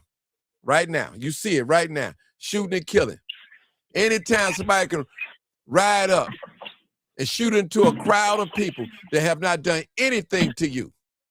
They don't even know you exist. And you doing that for some bragging rights. You doing that for some bragging rights. Something is wrong with your mind. And if you black, and if you listen to me, if your ops on the next 2 blocks, if you think that's the only ops you got in this country, something wrong with you. You're blind. You're blind. You're crazy. I agree with Minister Farrakhan. Back in the 60s, we knew who our enemy was. Right now in 2000, a lot of us, we don't know who our enemy is. We think the blue is our enemy, red is our enemy. The people on the next block or across the viaduct or across the railroad tracks, we think those are the enemy. Some of us don't, we blind people. We are blind people. We're blind. We don't have to respect each other. We have to respect the truth. And that's what we have to respect the truth. What the truth, when the truth speaks, that's what we allow to happen is the truth. Young people, don't get on here and try to get in grown folks' business if you don't want to read and do no research, period. These are men on here with experience and we don't know everything. And I'm for the young people. But if you get on here talking crazy, don't want to read, don't want to acknowledge the truth, there's nothing we can do for you. That's real talk. I rest my case. Yeah. You already know what it is. You already know what it is. Live. I'm done, y'all. Unedited. I ain't had enough. Tell the truth and shame.